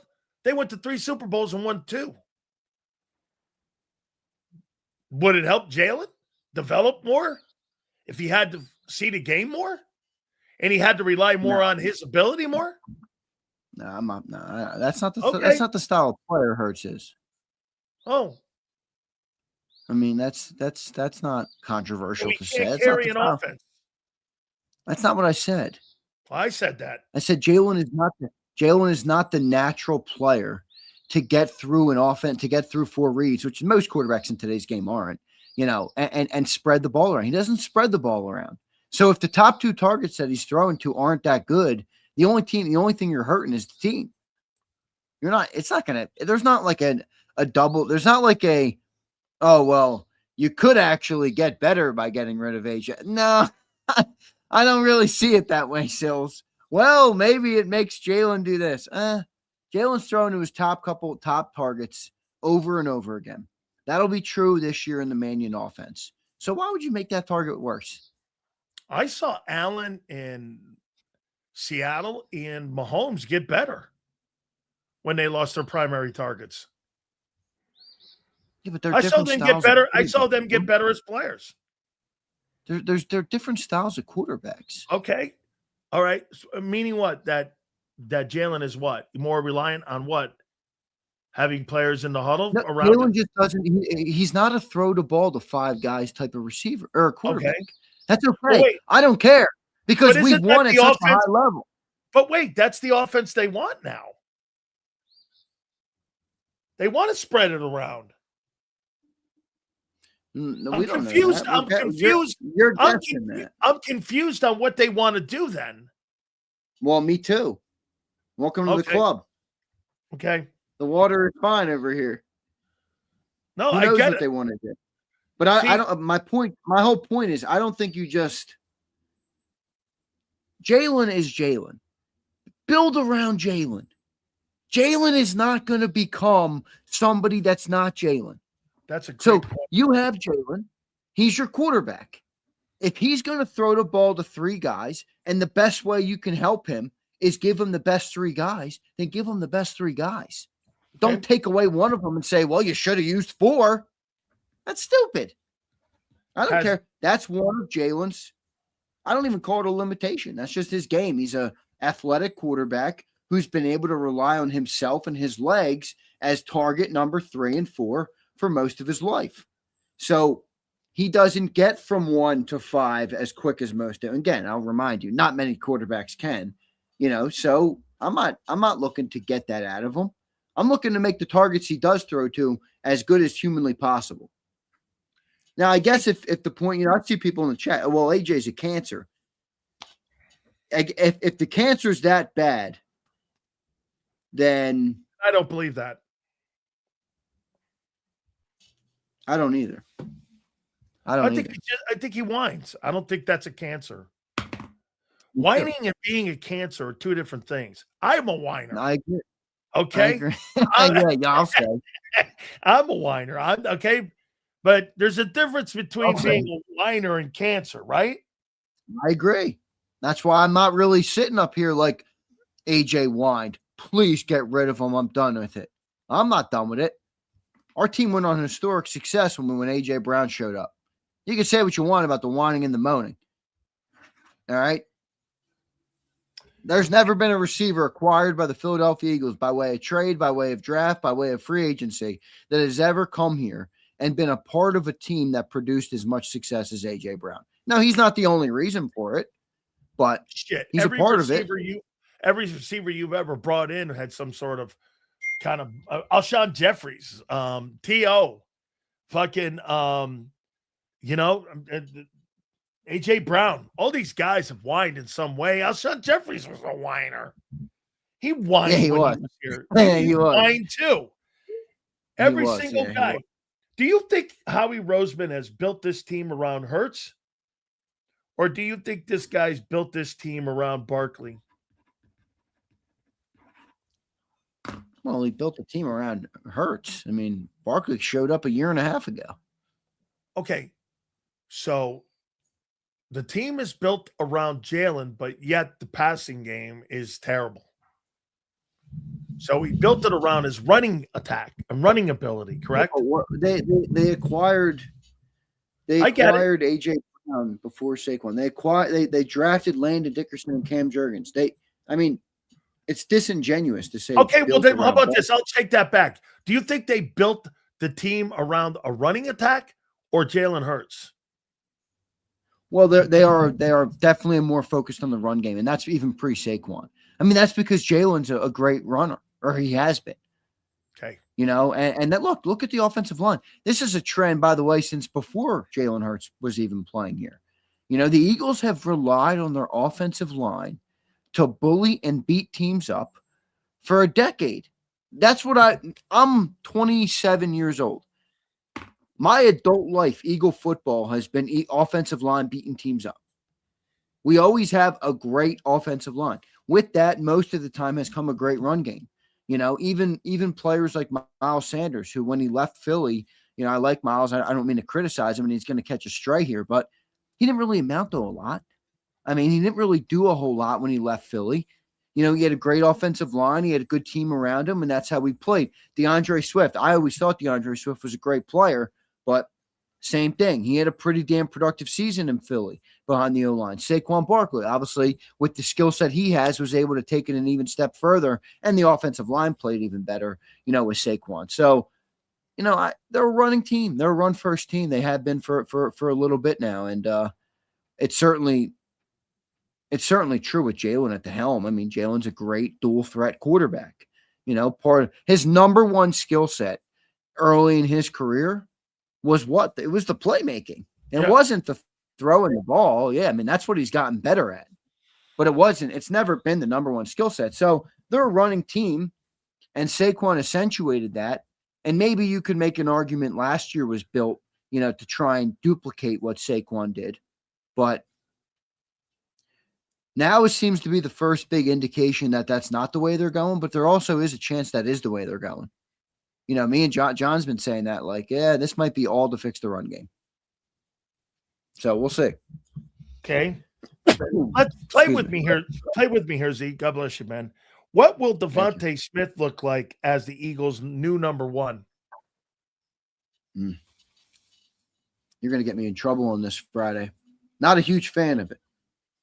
I think Devontae Smith's an amazing football player. One of the more talented receivers in the game when it comes to hands, body control, being able to jump and get the football, athleticism. I don't know if this is a word, but what's the right word for this? Like useful athleticism. And what I mean by that is like some people have athleticism, but they can't convert it into game-changing plays. Devontae has athleticism where he's on the sideline and can reach his left hand out and grab it with his fingers and make the catch. I don't know what the right word for that is. But utilizes all of his skill sets is what it is. He maximizes every single bit of his skill set and what he does in the route running, his hands, his work on the sidelines. By the way, he is a fabulous sideline receiver. Is he a number one in the NFL? Okay. I watched him when he was a number one, and I watched him. I'm an Alabama fan.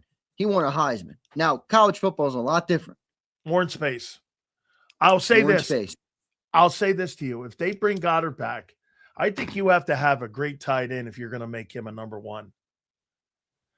Because you have to have somebody across the middle of the seam to threaten that and to utilize that ability of his. If you don't have a great tight end, or you don't have a tight end offense, so to speak, I think that hurts him, and I don't think he can carry a football team like, say, a JSN. I don't believe he could be that. But if you had somebody in there and an effective, and by the way, effective run game, play action, and a tight end that catches 60, 70 passes, and a running back that's around 12 to 1,300 yards, Smith's a number one. But if those things all don't play into a factor, I think it's empty calories out there, and I don't think he can do it. See, I think my problem here is the Eagles' offense. It's actually not Devontae. Because I can close my eyes here as I look out at the Smoky Mountains, and I can envision Devontae Smith running routes and catching passes in an offense that is built to throw the football 35 times a game. And I could see him being a one. In Philly, though, we just talked about how Jalen doesn't spread the ball and you want the top targets to be the best. When you have a sparse amount of targets already, I mean, AJ had 100 targets last year. It was down 50%. He had 158 in his peak in 22 or 23. He had 100 targets last year, AJ. Think about that drop off. I know that's when you have that spark, is that the best setup you have? I don't know if it is or not. I mean, I like Devontae, so it's hard for me to say no, but I also look and I'm like, he's with the wrong quarterback. I don't know. It's not shade. Jamar Chase would not be good in this offense. He's not going to sit downfield blocking. He's not. Okay? He's not. You know what would be great in this offense? DK Metcalf. Well, the old offense, whatever they're going to do now, I don't know. But the old offense, DK Metcalf, those physical guys, you know what I mean? Like you put Devontae Smith in Kansas City's offense, he's a 1,400 guy. He is. Okay? Plus, remember something about Andy Reid. What's the most important thing in an Andy Reid offense? Since you were in Philly, Xander, what is the number one thing that Andy Reid always relies on? Tight end play. Well, tight end, that's for sure. Next to the offensive line, yeah. Offensive line and tight end play in the passing game. He had tight ends in Philly. He had tight ends in Philly, and he has Travis Kelce in Kansas City. The one thing that I'm starting to really think, even as I've become a Nick Sirianni defender, it's not a good fit with Jalen Hurts. Not from a personality, not from a. He's made it work. Just from a. And that's what I don't mean. I mean strictly football play. Correct. I mean strictly putting Jalen Hurts on the field and getting the most out of the player. That's what I mean. It has nothing to – I'm not talking about the relationship. I'm not talking about the team building. I'm talking about coaching up the player. Yes. To play the best quarterbacking he can be, I think is not a great fit with Nick Sirianni. I think, like you just said, Andy Reid. What do you think Andy Reid would be able to do with Jalen Hurts? He would trade him. No, I don't think so. I do, because that's not his skill set. Maybe a quarterback. That's not really true. Bro, he dealt with Favre.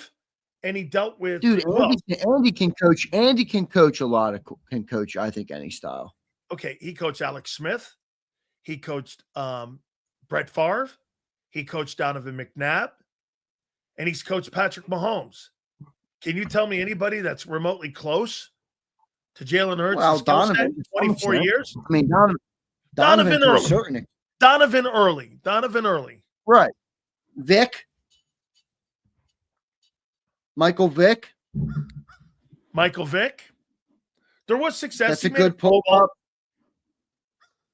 Yeah, Vic was electric when he was in Philly. I loved watching Vic in Philly. He was my favorite quarterback to watch in Philly. That's who I had the most fun watching as growing up was Michael Vick. 100%. Like, not even close. I freaking loved watching Michael Vick. He was fun as shit to watch. So maybe so, because that's what I mean. I don't think Jalen would limit Andy. I think he would just call a different offense. I think he would design the offense differently. But I think he would accentuate the talent of, maybe not. Maybe not. I mean, Andy's only won with Mahomes. Some people say that's a knock on Andy. Some people just say that's what you need to win, to be when you're a great coach. Belichick needed Brady, so I don't know. It's a tough one. We'll see, though. I guess we won't see, but I just think that maybe Nick is not the perfect fit in order to get the most out of Jalen Hurts, the quarterback. That's all. Now I see why Jim Bob Cooter was considered. Jim Bob Cooter. He was the offensive I wish quality. We hired Cooter. What's this? He was the offensive quality control coach in Kansas City when Sirianni was the wide receiver coach, and Brian Daboll was the OC. I didn't realize that. That's the connection with Brian Daboll and Nick Sirianni. They worked together with Andy in 2012 when they were there in 2012 before they went to Mahomes. But the reason I'm looking this up is because, to your point, he coached Matt Castle, and he was around Matt Castle. Yeah. Matt Castle, Brady Quinn, Phillip Rivers when he went to San Diego / Los Angeles, and he's never coached that style of quarterback. So at the end of the day, I mean, that's exactly correct. This has been a poor fit, but the thing that you do, and you're probably right, Nick's made it work. Okay, he's made it work. He's definitely made it work. There's no doubt about that. You hear Ed Kratz on my show the other day? He's like, I think Nick Sirianni has a long leash in Philly. I agree with him. That's what he said. I agree. I don't think they're firing him if this thing goes south. I think it's the quarterback they're moving off of. Yeah, I'm having a hard time. Bro, you're not making these drastic moves like this, and you're for like a flip of the coin thing here. This is drastic movement. Yeah, but that dude, they'll flip coaches out too. I'll tell you what. I'll tell you where I'm going to be more convinced. If they move AJ, Nick's got a ton of leash. Because it's a rebuild. Well, I said that this morning. I mean, if in all seriousness, to the biggest Eagle truthers out there, or Eagle honks that, maybe wear the green glasses, which is fine if you do. I don't really care. You're entitled to do that as a fan. If they get rid of AJ and they draft an offensive line who goes to the bench to replace Lane Johnson in the future, and Dallas Goedert doesn't get signed back and Reed Blankenship doesn't get signed back, I want you to really think about that for a second. Okay, what do the Eagles look like when the notification hits that A.J. Brown is gone, when the notification hits that Reed Blankenship is not going to start at safety anymore, when the notification hits that all these moves come to play and we're a fundamentally different football team? will you honestly be able to say we are trying to win big in 2026? To me, it will look like they're building for 27 and 28. Yeah. Yeah. Yeah. I mean, and you, by the way, you brought that to my attention because you're like, boy, I know you want to know lineman, but you want a luxury pick right now? Yeah. Like, don't you want a pick that's going to go and compete and go and play and improve your football team? Yeah. I mean, and help you today. I mean, you need help today, dude. You don't need help. Yeah, I agree with that. I agree with that. You're not in a position like right now. How about this? Where would you put the Eagles right now in the NFC? Ranking wise? Heading into free agency, what is it now? 10 days? About 10 days. Before free Is agency? that how close we are? Yeah, we are getting close. It's like 10 or 12 days. Yeah. Yeah, right. It's good. Well, it's March 11th, 4 o'clock, Yeah, so March it's 12 11th. days. 12 days away. By the time the weekend gets through, you're looking at 10 to 9 days away from free agency, bro. Okay. Well, I mean, where do you rank the Eagles right now? Give me your top 5 NFC teams. I'll do it too. That's tough. Seahawks obviously got to be up there as winning the Super Bowl. Boy, I tell you what, before I answer your question, and I will answer it, I have a take holstered right now that I am not unleashing yet. Oh, you're like the Eagles. You're like the Eagles holding. Yeah, okay. This is why I'm telling you this, because I heard you say that earlier. This is why I'm telling you this. I have a take holstered that JAKIB Nation is not going to like. Okay, they're not going to like it at all. Now, I'm not going to make it yet because I need to see how a couple things unfold first. But I have a take holstered right now that I'm thinking about. Cross my mind. I'll hit you with it when I'm ready. All right. Top 5 NFC teams. Seahawks. What do you think the 49ers are going to be next year? Really good. Now, remember something, too. They didn't win the division. Okay? They finished 3rd in the division. So they're going to get another shitty schedule. But they're going to play in that tough NFC West. Okay? So, I mean, it went 1. I kind of like the Niners right now. Remember, the Niners are not going to have as tough a schedule because they didn't win that division. They finished 3rd in the division. And still won 12 games. Yeah, right. They finished 3rd. I think the Rams are going to be good again. I do too. The Rams have young defense. They have good lines. They have Stafford, obviously. I mean, bro, the only guy that's old is the quarterback. And Devontae Adams. And Devontae. But I think they'll thrive a little bit there. I mean, they got the tight ends. I think the Rams will be in the top 5. Could the Lions make a return to top 5? I don't know about that. They finished 4th in the NFC North. I think the Eagles are right around the top 5 right now. But I think look, if they do what I just said, and AJ's gone and Jalen Phillips doesn't get re-signed, and Goddard doesn't re-sign here, I mean, come on. They're fighting with the Cowboys then for the NFC NFC East. Touche. Hard to deny. If you get rid of AJ and Devontae and you lose Jalen Phillips, no, not Devontae. Not Devontae. Not Devontae. I'm sorry. Jalen Phillips, AJ Brown, and Dallas Goedert. You lose those 3, you're going to be battling the Cowboys for the NFC East. You agree? Well, let's take a look at that for a second. You look at the NFC East right now. You're like a commander-ite. It's weird. No, I'm a Jaden Daniels guy. All right, cool. You're a commander-ite.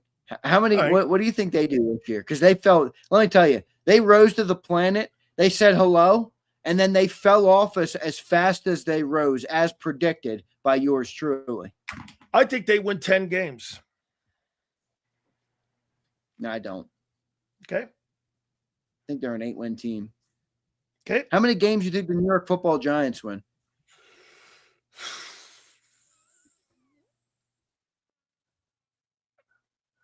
I'm here, Kenneth Walker to New York. I could see it. Be a good tandem with Scatterbo. Kenneth Walker to New York, I heard. I heard, by the way, Mike Evans today to San Francisco. I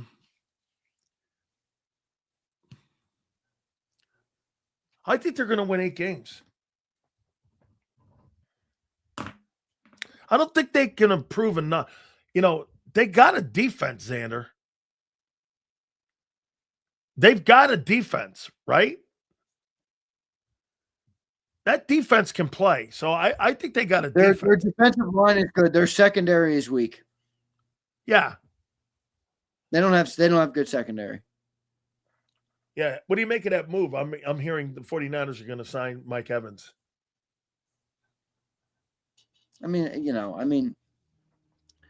Mike Evans is a good player, but I don't think he's a needle mover at this stage. That's all. I think it'll work. It's not going to be a one there.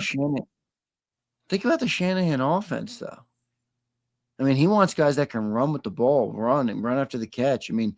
Get space, get in space and run and pick up yards. He wants guys running over the middle. I don't know. Mike Evans is a great perimeter wideout. He's older now. He's not going to get a lot of yak yards. He's a great player. He's got great hands, great line of scrimmage now. I think because he's older. Yeah. I think you're going to see that with AJ a little too. When you're not one of the naturally fastest players and speed is not a strength of yours and route running, which I don't think that's entirely true for Mike, but AJ's not the most polished route runner out there. When you age, it gets a little tougher. You got to be able to run. Like, why is Devontae Adams so good at 32 still? Because, dude, that guy can run a crisp-ass route. He was one of the best route runners in the game in his prime.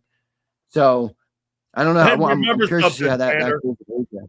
Remember, when you're a 4.3 guy when you're younger and you get a little older and you're running 4.5s, you're still one of the fastest guys in the league. You know what I'm saying? Like, Tyreek Hill's going to have problems because of his injury and what he had. What do you make of the Cowboys? How many wins do you think the Cowboys have? Well, I think the Cowboys are the biggest wild card at this point. I think if they return with that offense, which they just officially tagged George Pickens, which means he's going to wear a Cowboy uniform this year, by hook or by crook. He's going to wear a Cowboy uniform. Their whole offensive line returns. Dak Prescott returns. CeeDee Lamb returns. Ferguson's under contract. I think is Javonte Williams back for them? Yep, he signed a contract with them this past weekend. Now I also get a lot. I have a Cowboy buddy who always texts me. He does great stuff. Cowboy Beat. I grew up with him. I don't know if anybody knows who that is. He makes good content. Chris, he texted me today actually, and he sent me this link. Of a report that, according to Clarence Hill of All City Dallas, really good. The Cowboys are highly interested in Nakobe Dean. Now, if you look at that defense, their linebackers were trash last year. They tried to get Logan Wilson. Overshown was good, but didn't play the whole year.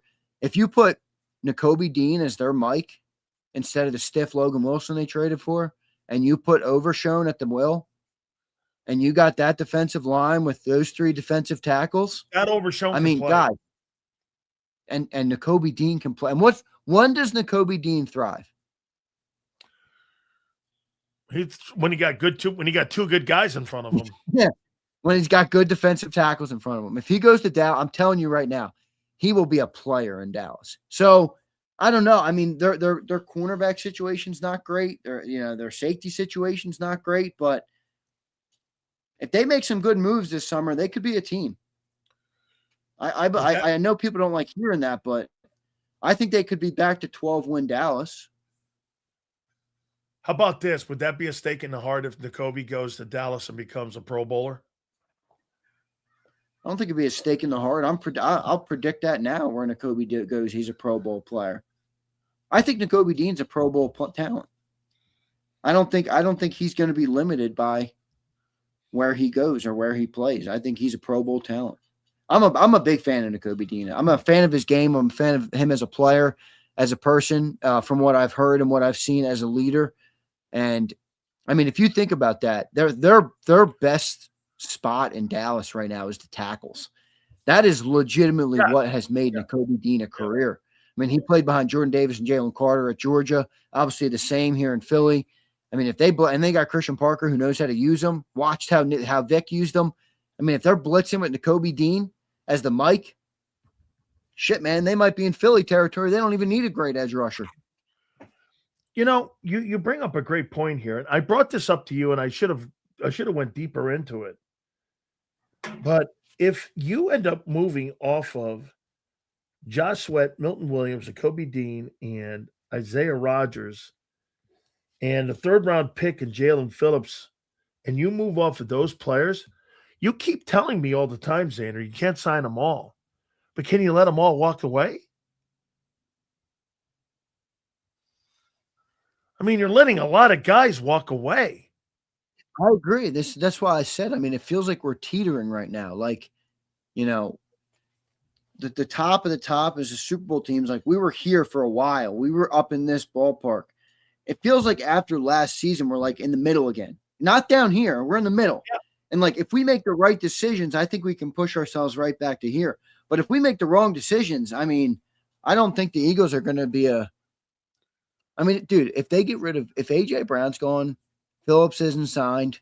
See, I'm sorry. I just can't buy this. Like, I can't believe that Jeffrey Lurie would sell on 26. That doesn't add up to me.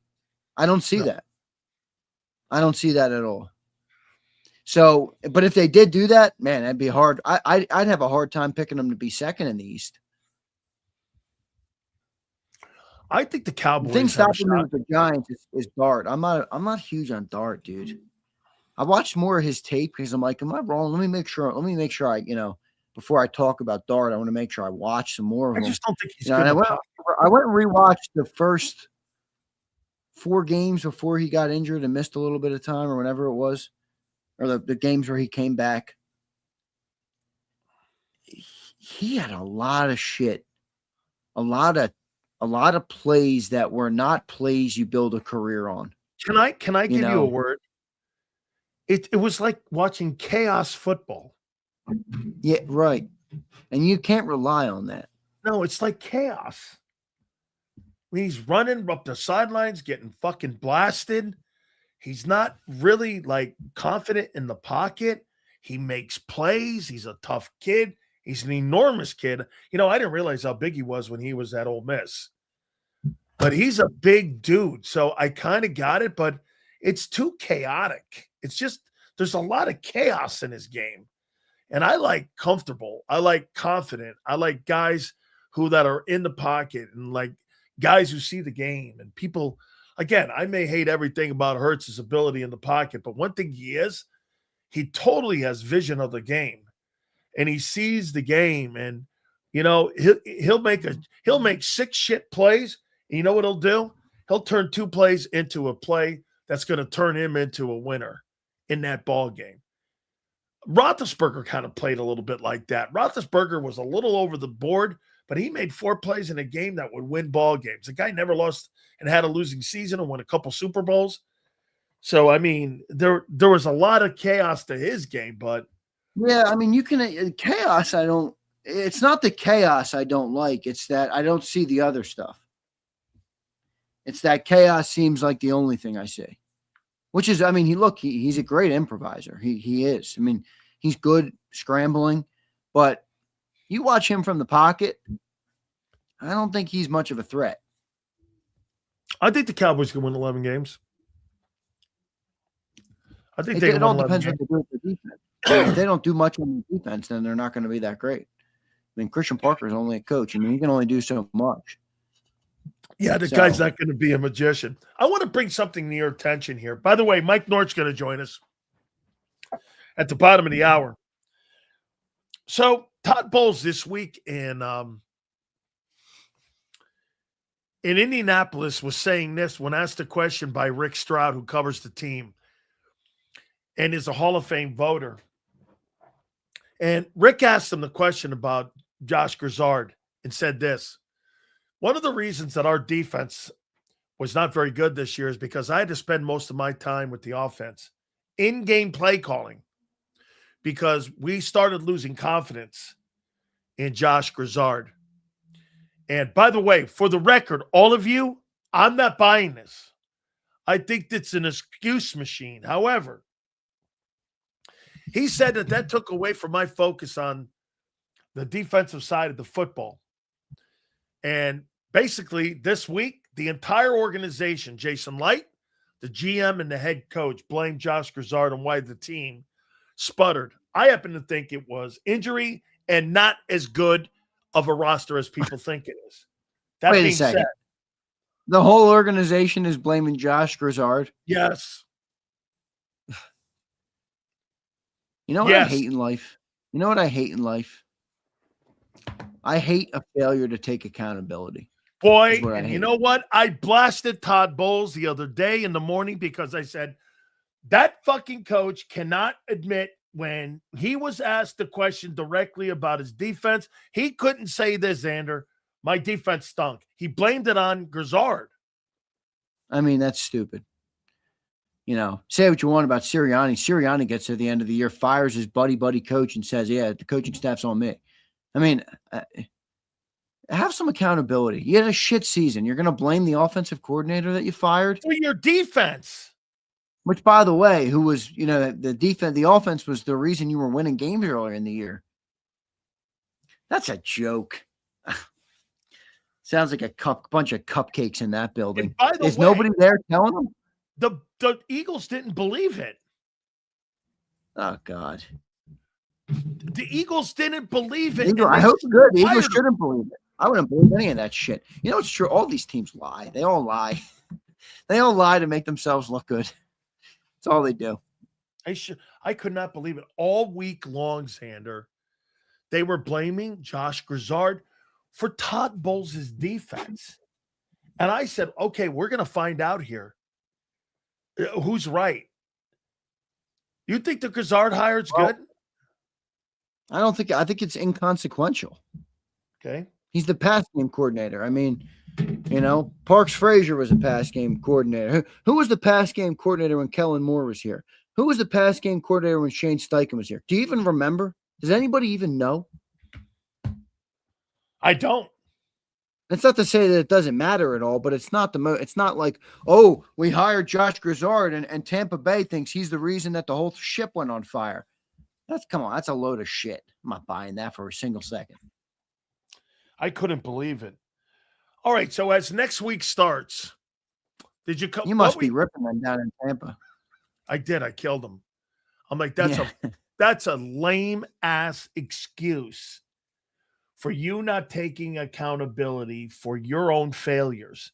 Why can't you just say, my defense? Get this. When asked about his defense, he goes, it wasn't the problem. I'm like, bro, your defense stunk. You couldn't cover a cold. You were another team, kind of a little bit like the Eagles. In September, it was Liars Month. But they were worse in the back end. They were completely worse. After this full week of all the AJ stuff, has the Xander Krause meter moved in any way? Here it is. Here's the Xander Krause meter. Did it go this way?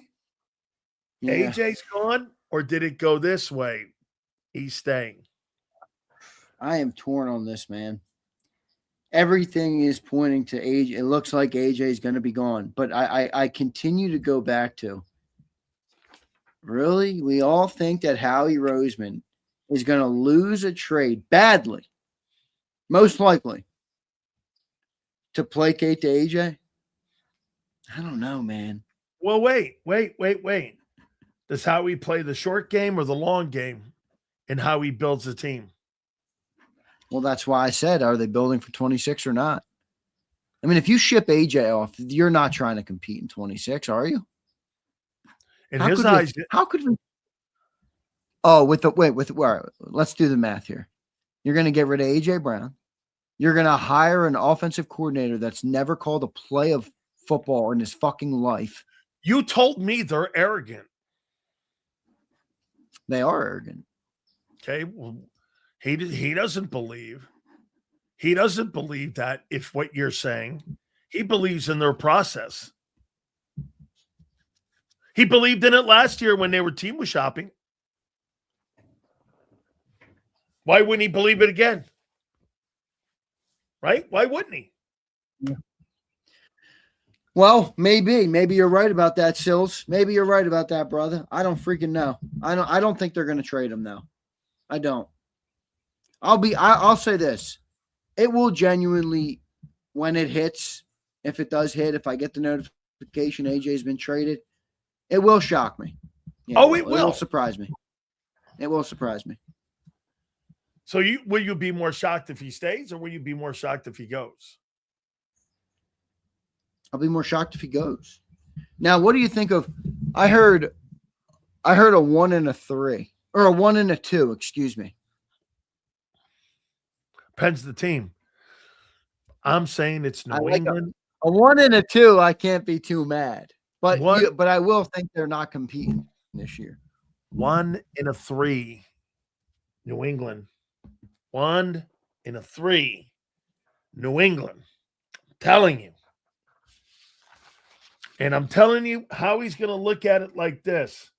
They've got the 23rd pick, and they'll have next year, as of right now, the 31st pick. I don't believe New England's going to win 10 ball games next year. I think that pick's going to be somewhere around 13. So depending on what you do, if you do have a step back year, you might have the 15th and 13th pick in the NFL draft next year. The 15th and the 13th pick. We're having the 32nd pick in the NFL draft next year. No, because you'll get the Patriots pick. No, we're going to have the 32nd pick in the NFL draft next year. Oh, that's right, because you're going to win because AJ's back, right? AJ's back. Galen's balling. Sean Mannion is the OC of the year. Nick Sirianni is the coach of the year. Saquon Barkley's running wild. AJ Brown, 1,500. Devontae Smith, 1,200. Oh, baby. Do you think hey, before we get Mike in here, what the hell is he? Hey, by the way, do you think that Jalen throws for $4,000? No. I already learned my lesson with that. No. I don't think I already learned my lesson with that. Well, I predicted that last year. I mean, I'm not predicting that again. Okay. All right. He threw for $36.50. $36.50. Let's get to some of these supers here. Here's Kimberly. Bosses scapegoating are not good leaders in life. Agreed. Something goes wrong in life, it's on you. Whether it's on you or it's not on you, it's on you. And if you don't believe that, then that's the problem. John Snow says, didn't Andy fire or not re-sign Nick and KC? Didn't Andy? Yes. Yes, he did. Yes. Yes. When he got hired in KC, Nick was like an assistant there. But that's right. That's right. Here's Cody. Smith best route runner since Isaac Bruce. All right, Isaac Bruce. All right, relax, Cody. I don't know about that. Here's Sig Lord. Hey, AJ, we're good now. We have Britton Covey. This is what I'm saying, Sig Lord. I mean, really?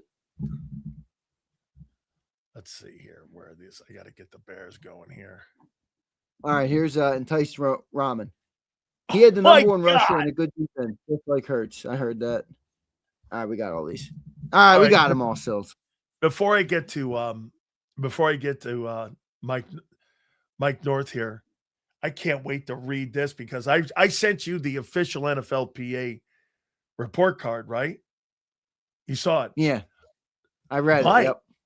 How dare Mike ever talk about the McCaskey family ever again? The McCaskey family average rating is perceived as willingness to invest in facilities. 9 out of 10 from the Bear players. The players feel like the McCaskey family moderately contributes to the positive success. However, The players feel that the McCaskey family is extremely committed to building a competitive team for the city of Chicago. Wow, what's Mike North talking about? What is, I mean, the state of wait Indiana. a minute here, man. I thought the McCaskey family was villain number one, the Indiana Bears. What's going on here, man? That sounds awful. All right, Sills, good show, brother. I'll catch you. Got you, bro. Talk to you soon, brother. Later, dude. You got it. That is my boy, Big Z. What in God's name is Mike North talking about when it comes to the McCaskey family? They're looked at as great owners. Holy shiskies. I mean, like, hey, let's go over to my friend and get the skinny on this. And I'm going to go here. I'm going to pull up. I sent you guys the original. There's A's and B's across the board here. I've got to get Mike North's take on this. Let's bring in the legend from Chicago himself. He is our friend, Mike North. How dare anybody say anything about the McCaskey family when the NFL players say they're great owners, Mike? It's that they're employees. How'd you like playing for Miami University? Was everything great when you were there? I could have, used a little bit I mean, more. would you have blasted the administration when you were there, Dan? If I talked any kind of shiznick on Jimmy Johnson, Coach, everything's great. Yeah. So basically, that's what we're talking about here, and it's off a winning season. So if you would have taken that in 23 or 24, it's a different deal. But I read all that crap yesterday, and it's all BS. I mean, from all the teams, how they treat the families and everything else. If you ask anybody how they like their bosses or their surroundings at their local radio station that they work at, what are they going to say? You know what they're going to say. They're going to say, I love it here. It's the greatest thing of all time. This is the greatest. But you know what? They're coming off a winning season. And, it came at a time where they've only had 9 since the year 2000, that family. So I don't care what current players actually say. I've been here since 1961. And after 105 years at Soldier Field and Wrigley Field, all of a sudden they're concerned about fans' comfort.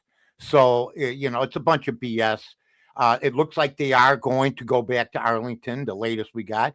Plus, there are taxes now being proposed by Indiana when the Bears were told basically they're going to get everything free. And they said, yeah, well, it's the people that are going to be charged. Now we're hearing that 50% of Indiana folks don't want them. So this thing is starting to unravel a little bit. We know Arlington's the best site. It's got all the infrastructure.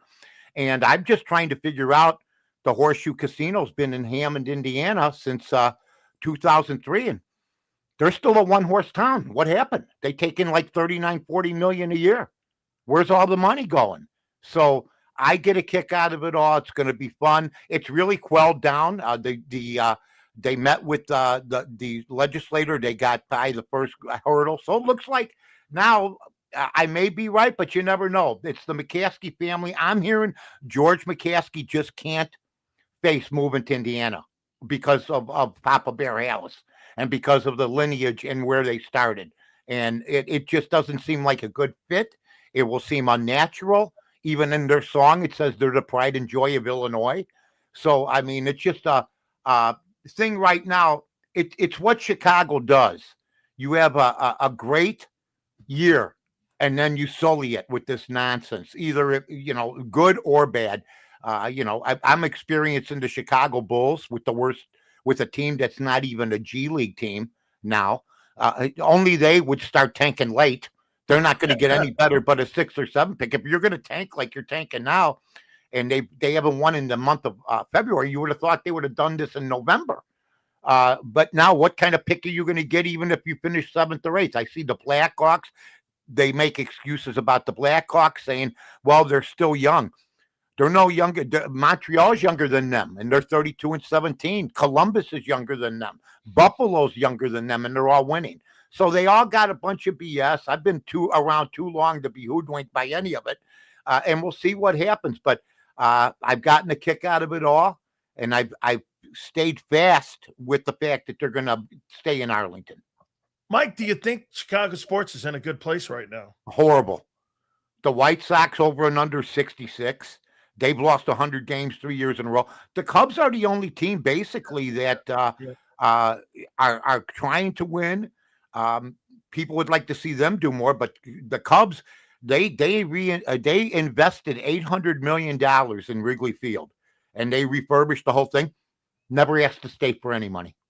The Ricketts just paid for it on their own. So that's where the whole situation comes. We have nothing but families that own teams in Chicago, and you got some that will spend and some that won't. You think the Eagles should trade A.J. Brown? Oh, absolutely. Absolutely. I was reading, I think about you when I read about the Eagles. I do, because we have a lot of fun here and stuff like that. And we've also, I've asked steadfast in that he's a cancer. And I like what Sirianni said the other day, that, we can't guarantee he'll be back. Well, he's got a contract. So basically he's telling them, we want you out. And I would like to see them get rid of him. He was unprofessional on the sidelines with the coaching staff. He was he dropped 3 balls that should have been caught. He's a me guy, and I'd prefer that he go somewhere else if I'm a Philadelphia fan. And I also read your tweet today, and I said I'll save it for Danny. I'll save it for him because he's a special guy. He's a special friend. Jesus, the hair a little bit. I'm doing the Ray Milan. Again, knocking it out of the park with I'm doing the Ray Milan bio today. But I read what you said today about the coordinators. They're all cowards if they didn't want the Philadelphia job to work with a 2-time Super Bowl quarterback. And I look at Jalen Hurts, and I see that he's been to the Super Bowl twice. I look at Lamar Jackson, and I look at Josh Allen, and I look at the kid from LA, the Chargers. They've never sniffed it. So if you're an offensive coordinator and you were offered a job, okay, and you're currently out of a job, and you didn't want the Eagle job, you're a coward. You get a chance to work with a kid that's in the gym at 5 o'clock in the morning. Maybe you could help him. But now, according to what you said, and I believe you. Then why did they all shun it, Mike? Why did Dable and why did Mike McDaniel? Why did all these guys? And they hired a guy who's only been a coach for 2 years. Yeah. Why did they hire a guy like that? And Dable made a good move. These guys already know that they have other opportunities. This guy with the 2 years doesn't. You know what, Mike? To what you're saying too. This is like one of the first years I saw coordinators recruited instead of guys needing jobs. Yes. Usually you'll take a job because you need it, right? Absolutely. Well, these guys were recruited this year. Yeah. And they didn't. And they said, there are better circumstances than the Eagles job, considering what you did say, considering that you said, a lot of these coordinators don't last. And Jalen Hurts would be the first to tell you. It seems like he's got a different one almost every year. And I give him all the credit in the world. I love him. But I think the coordinator, when you got Barkley in your backfield and when you got Jalen Hurts, who's a 2-time Super Bowl quarterback, you got other things that have to be addressed. I would have taken the job. But see, once again, I'm not an experienced coordinator. Anybody new. I'm glad that kid took the job. I'm rooting for him. And you know what? I think A.J. Brown, once you get rid of him, you have a closer locker room. You won't have a divider. I mean, the guy was reading a book on the sidelines during the football game, showing no interest at all in trying to be the story. And I'm a team guy. I don't like it.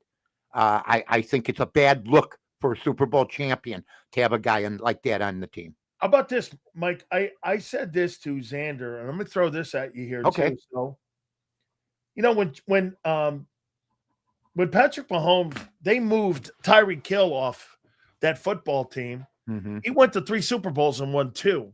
Mm-hmm. When Josh Allen left and didn't have Stephon Diggs, he became a better quarterback and won the MVP the next year.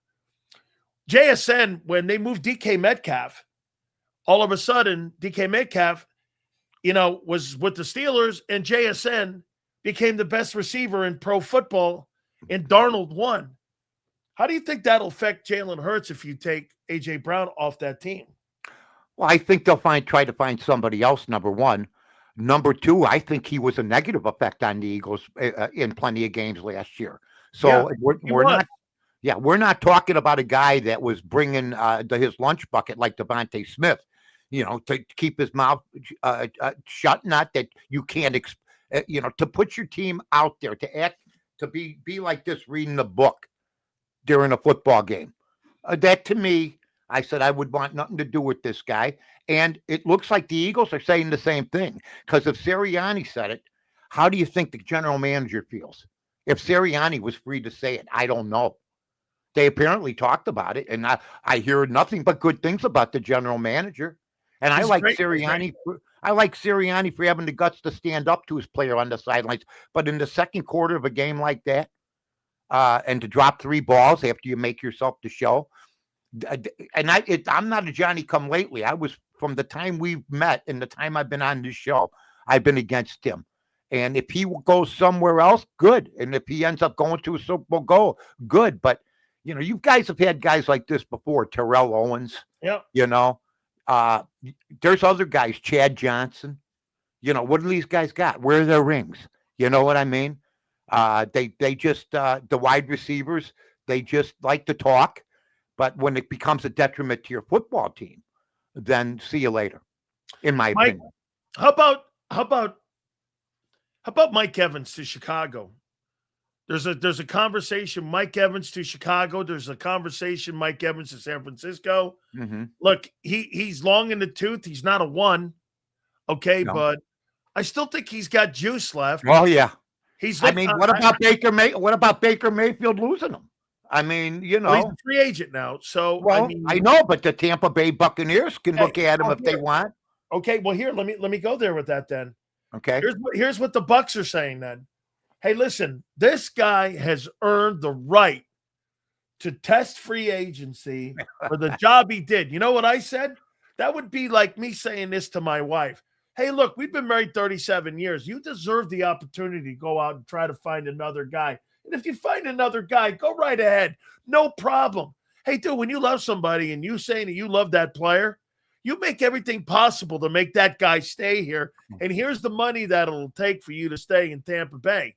To me, that's double talk. That's like you're not being truthful with the player here, because if you love a guy, you're going to do whatever it takes to keep the guy. I think Mike Evans has been as good as A.J. Brown. He's been better. So I would say this to the Eagles. If you lose A.J. Brown, why wouldn't you go after Mike Evans? Why wouldn't you? I mean, because that's a comparable receiver. And he's got a Super Bowl ring. I saw something on Twitter where one of the guys goes, he needs to go somewhere else because he's never won a Super Bowl. I go, buddy. Oh, that was Jason McIntyre with Colin Coward. Yeah. He didn't know that. He didn't know Evans won a Super Bowl. Yeah, we all go. It's called talk show hell. I mean, that's talk show hell when you make a mistake like that. You could feel the flames burning from the seat of your pants when you say something like that. But if you said to me the Eagles are going to get Evans, I don't think a lot of Philadelphia fans would be disappointed because the guy's a professional. He comes out to play. He'll keep his mouth shut, and he'll try to win football games for you. And you're not, like you just said, you know your game, Danny. He's not done. No. He's not done. No, I think there's a couple teams that could use him. I don't think the Bears will go for him. I know they want to get rid of DJ Moore because DJ Moore did not perform up to capabilities last year. He missed a big pass at the end. But, I mean, when a tight end rookie ends up out receiving for yardage your wide receivers, it's time to take a look at your wide receivers. I love DJ Moore, but he can go somewhere else and still make a good living, just like the year before Keenan Allen left the Bears. And we had a better year without Keenan Allen, and he went over to back to the Chargers. I got to ask you about the Olympic hockey team. What do you make of all the dust up of the liberal side of the aisle taking shots at the U.S. hockey team for going to the State of the Union and for going to the White House? First of all, I hope the women go, but if they don't go to the White House, I don't give a rat's ass. Okay, number one. Okay. But they should go, and I was proud of both teams. Yep. But don't give me the game now. The president jokes around with me. I'm not going to go. When he says, "Yeah, I guess we got to invite the women too." I'm not, as a player, I'm not going to go. Why is that funny, Mr. President? Why are you saying something like that? If you've ever been in any kind of locker room from high school on, there's jokes spread all the time. And you know what? If you want to play that game, fine. I saw Megan Rapinoe today, who's the most repulsive human being on earth, in her I guess it's going to be Rocky 7, where she's dressed like Burgess Meredith now, as the manager. My God, I saw that outfit. I didn't know David Spade was he's on tour right now. Holy Christ. All you have to do is watch a Rocky movie. She's got the exact same outfit on.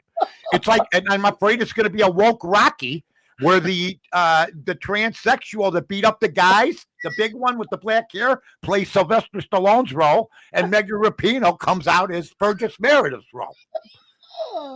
I mean, my God. I don't have a stocking cap as like that. My God, what the hell's going on? Hey, Rock, don't kneel if you lose. Oh, God. Oh, my God. Am I right or wrong? Does he wear the same outfit? Beat him, Rock. Yeah.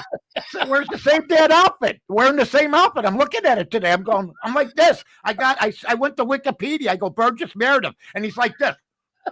And he's got the same outfit on with the same scowl that she's got for being anti-American. Megan Rapinoe. Oh, my God. I can't believe she's Italian. My wife's Italian. She's a stone fox. This one here looks like she works on the docks. My God. Oh my She was one of the extras in On the Waterfront. With JAKIB. I could have been a contender. Oh, you let me down. You let me down. Oh my God, Mike. This is what I do, folks. It's entertainment. That's entertainment. What did the Bears do in the draft, dude? They better go defense. And, I'm hearing, first of all, let me just say this. We're hearing crap about Max Crosby. Can I just say this? I watched them all, from Deacon Jones to Carl Eller, from Doug Atkins to J.J. Watt. Here's what I'll say. Richard Dent, all of them, Hartenstein, all these guys. I don't want Max Crosby. He had 10 sacks last year in 17 games. He played on a crap team. I get it. But you know what? There were games I didn't even hear his name. So I'm hearing all of a sudden that this guy's the difference. I don't want him. I think we got a lot of young. I don't want to overpay for him. Okay. We tried that with Montez Sweat. He's been okay. He had an okay year last year. But changing locales. I watched a lot of Raider games, Danny. I mean, Micah Parsons and Garrett are heads and tails above these guys. About this guy. I left end, if you got a good blocker, you might not hear his name. Yeah. Okay. He'll find his spots against weaker opponents. But there were games last year, he didn't have all that. And to have 10 sacks only, I know they all talk about the hurries now. I saw Dan Marino and Brady and all these guys hurried my whole life, and every pass was completed. It's called, you got to put the guy on the ground once in a while, and 10 times to me doesn't do it. And plus, the Raiders want a 1, and they want a player in 2 1s. They want a player in 2 1s. That's right. And then I'm hearing Bear fans go, well, you know what? We could give them DJ Moore in 2 1s. I'd go, you people are out of your mind. You don't give up 2 1s for Max Crosby. You give up 2 1s for a guy like Saquon Barkley if he was available and he had a good offensive line or what have you. I mean, basically. So the Bears had a successful year without Max Crosby. Would they have the same year? Next year, if they had him, it won't be just up to him, but it's got to be on the defensive side of the ball that they draft, period. The Bulls have lost 11 straight. I'm watching them last night, and I watch it here. The Bulls are the only team that decides in the second half of the season to tank.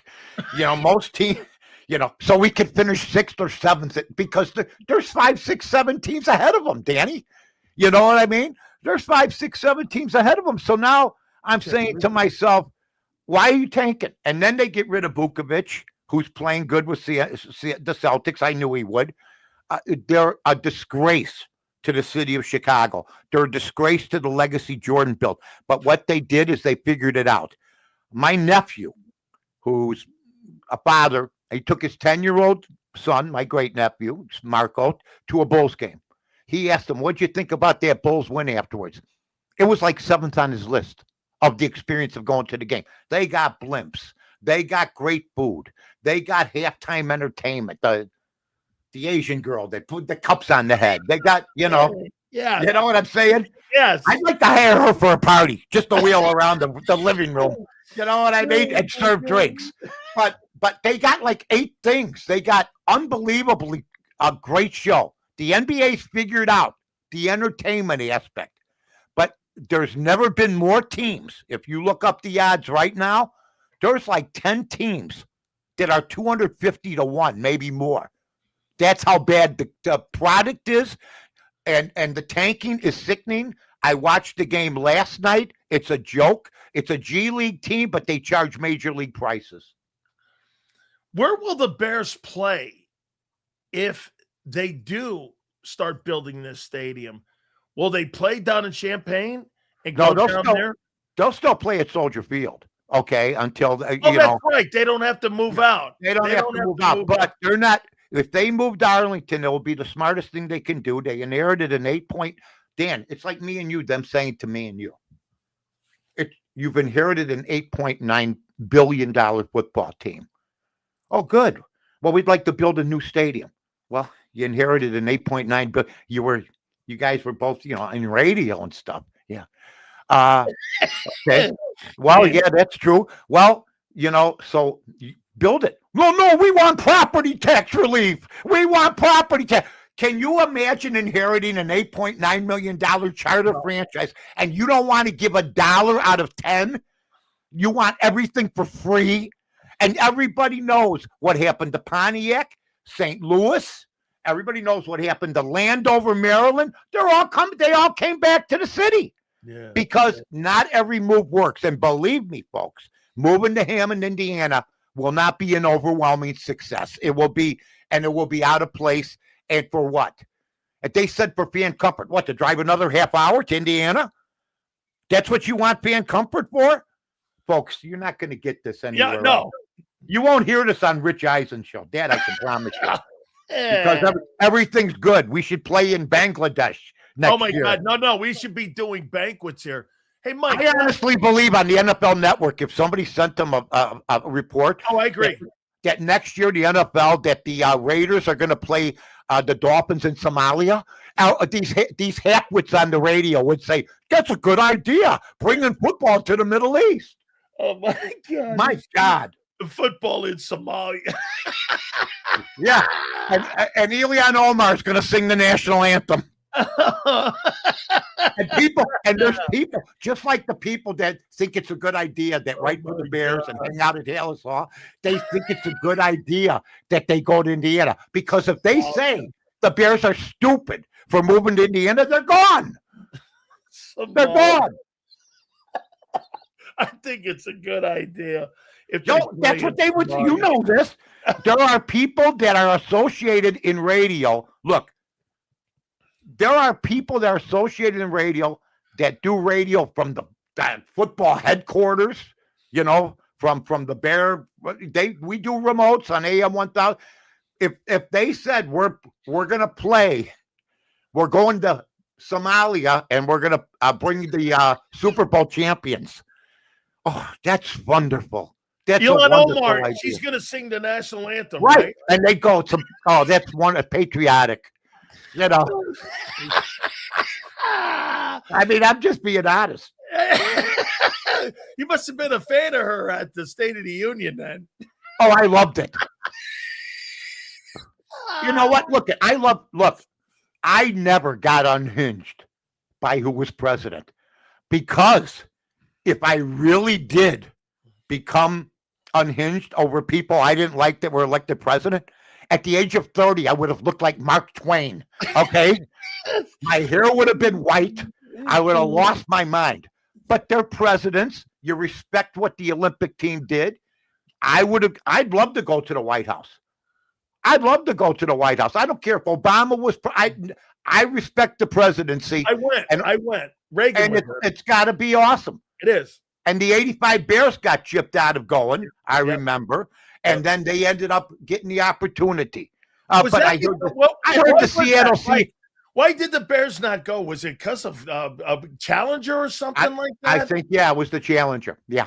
And they didn't go, but they went. And when McMahon went with the Packers, he wore the Bear jersey, which I thought was cool. Yeah. But I fought for this country, and so did when I think of some of the people that live in this country now, that my comrades during the Vietnam era, 57 that lost their lives, I'm ashamed.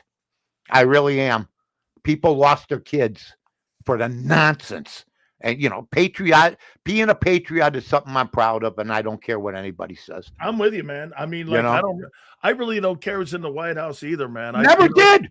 Look, I remember Jesse Jackson asking me, who's this Obama? He's asking me. And I said, because he came out of nowhere, right? And guess what? If Obama said, Mike, come to the White House, I would have been there on the next plane.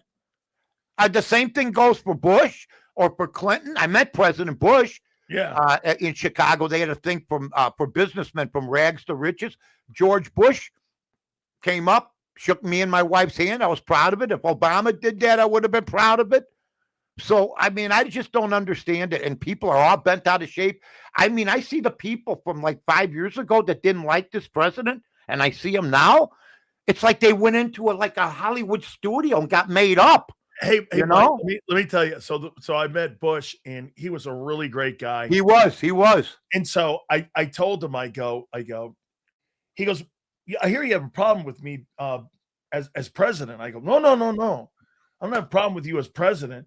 I have a problem with the fact that you traded Sammy Sosa. And he goes, because he ran the Texas Rangers, and I go, I don't know if I could trust you there, George, because you traded Sosa. You had the guy in the building, and now he's in Chicago. I mean, I don't know. And he goes, oh, my God, that was one of the worst moves we ever made. That's only because the guy cheated.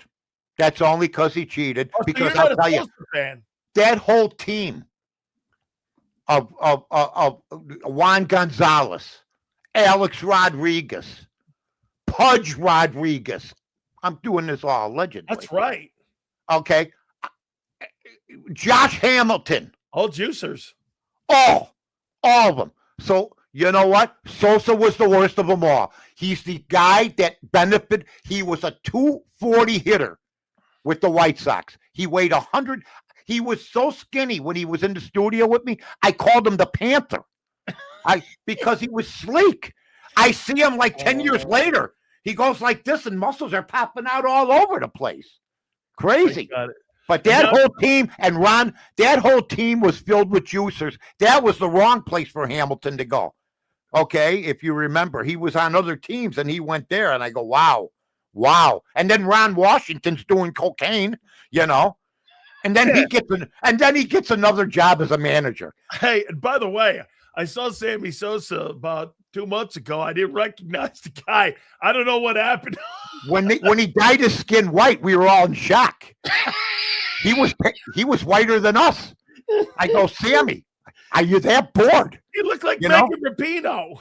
Yeah, Megan Rapinoe's the new what was Rocky manager's name?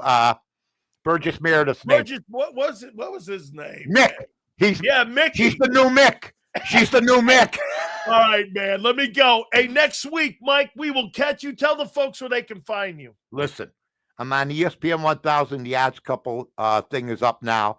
I also have, you can check me out on Twitter. I give out picks, including tonight at 5:30 every night Central on North to North. Check me out in the bar room. I had a couple shows this week.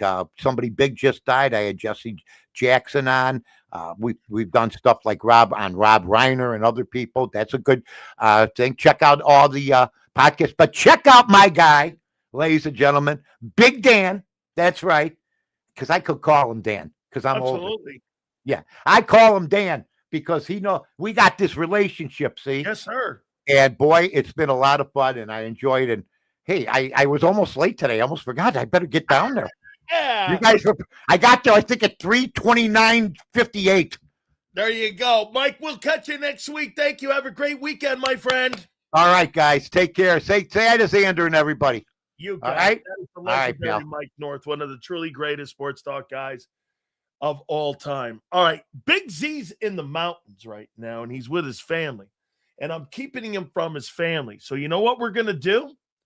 We are going to call it a day because Big Z's got the entire family there. And we will see you guys on Monday. I'm sure the content is going to be absolutely off the charts, especially coming out of the weekend. Make sure you guys have a great one. We will see you on Monday going 2 to 6. And have yourself a great weekend. Please hit the like button, and we'll see you on Monday. Have a great weekend, and we'll see you on the flip side.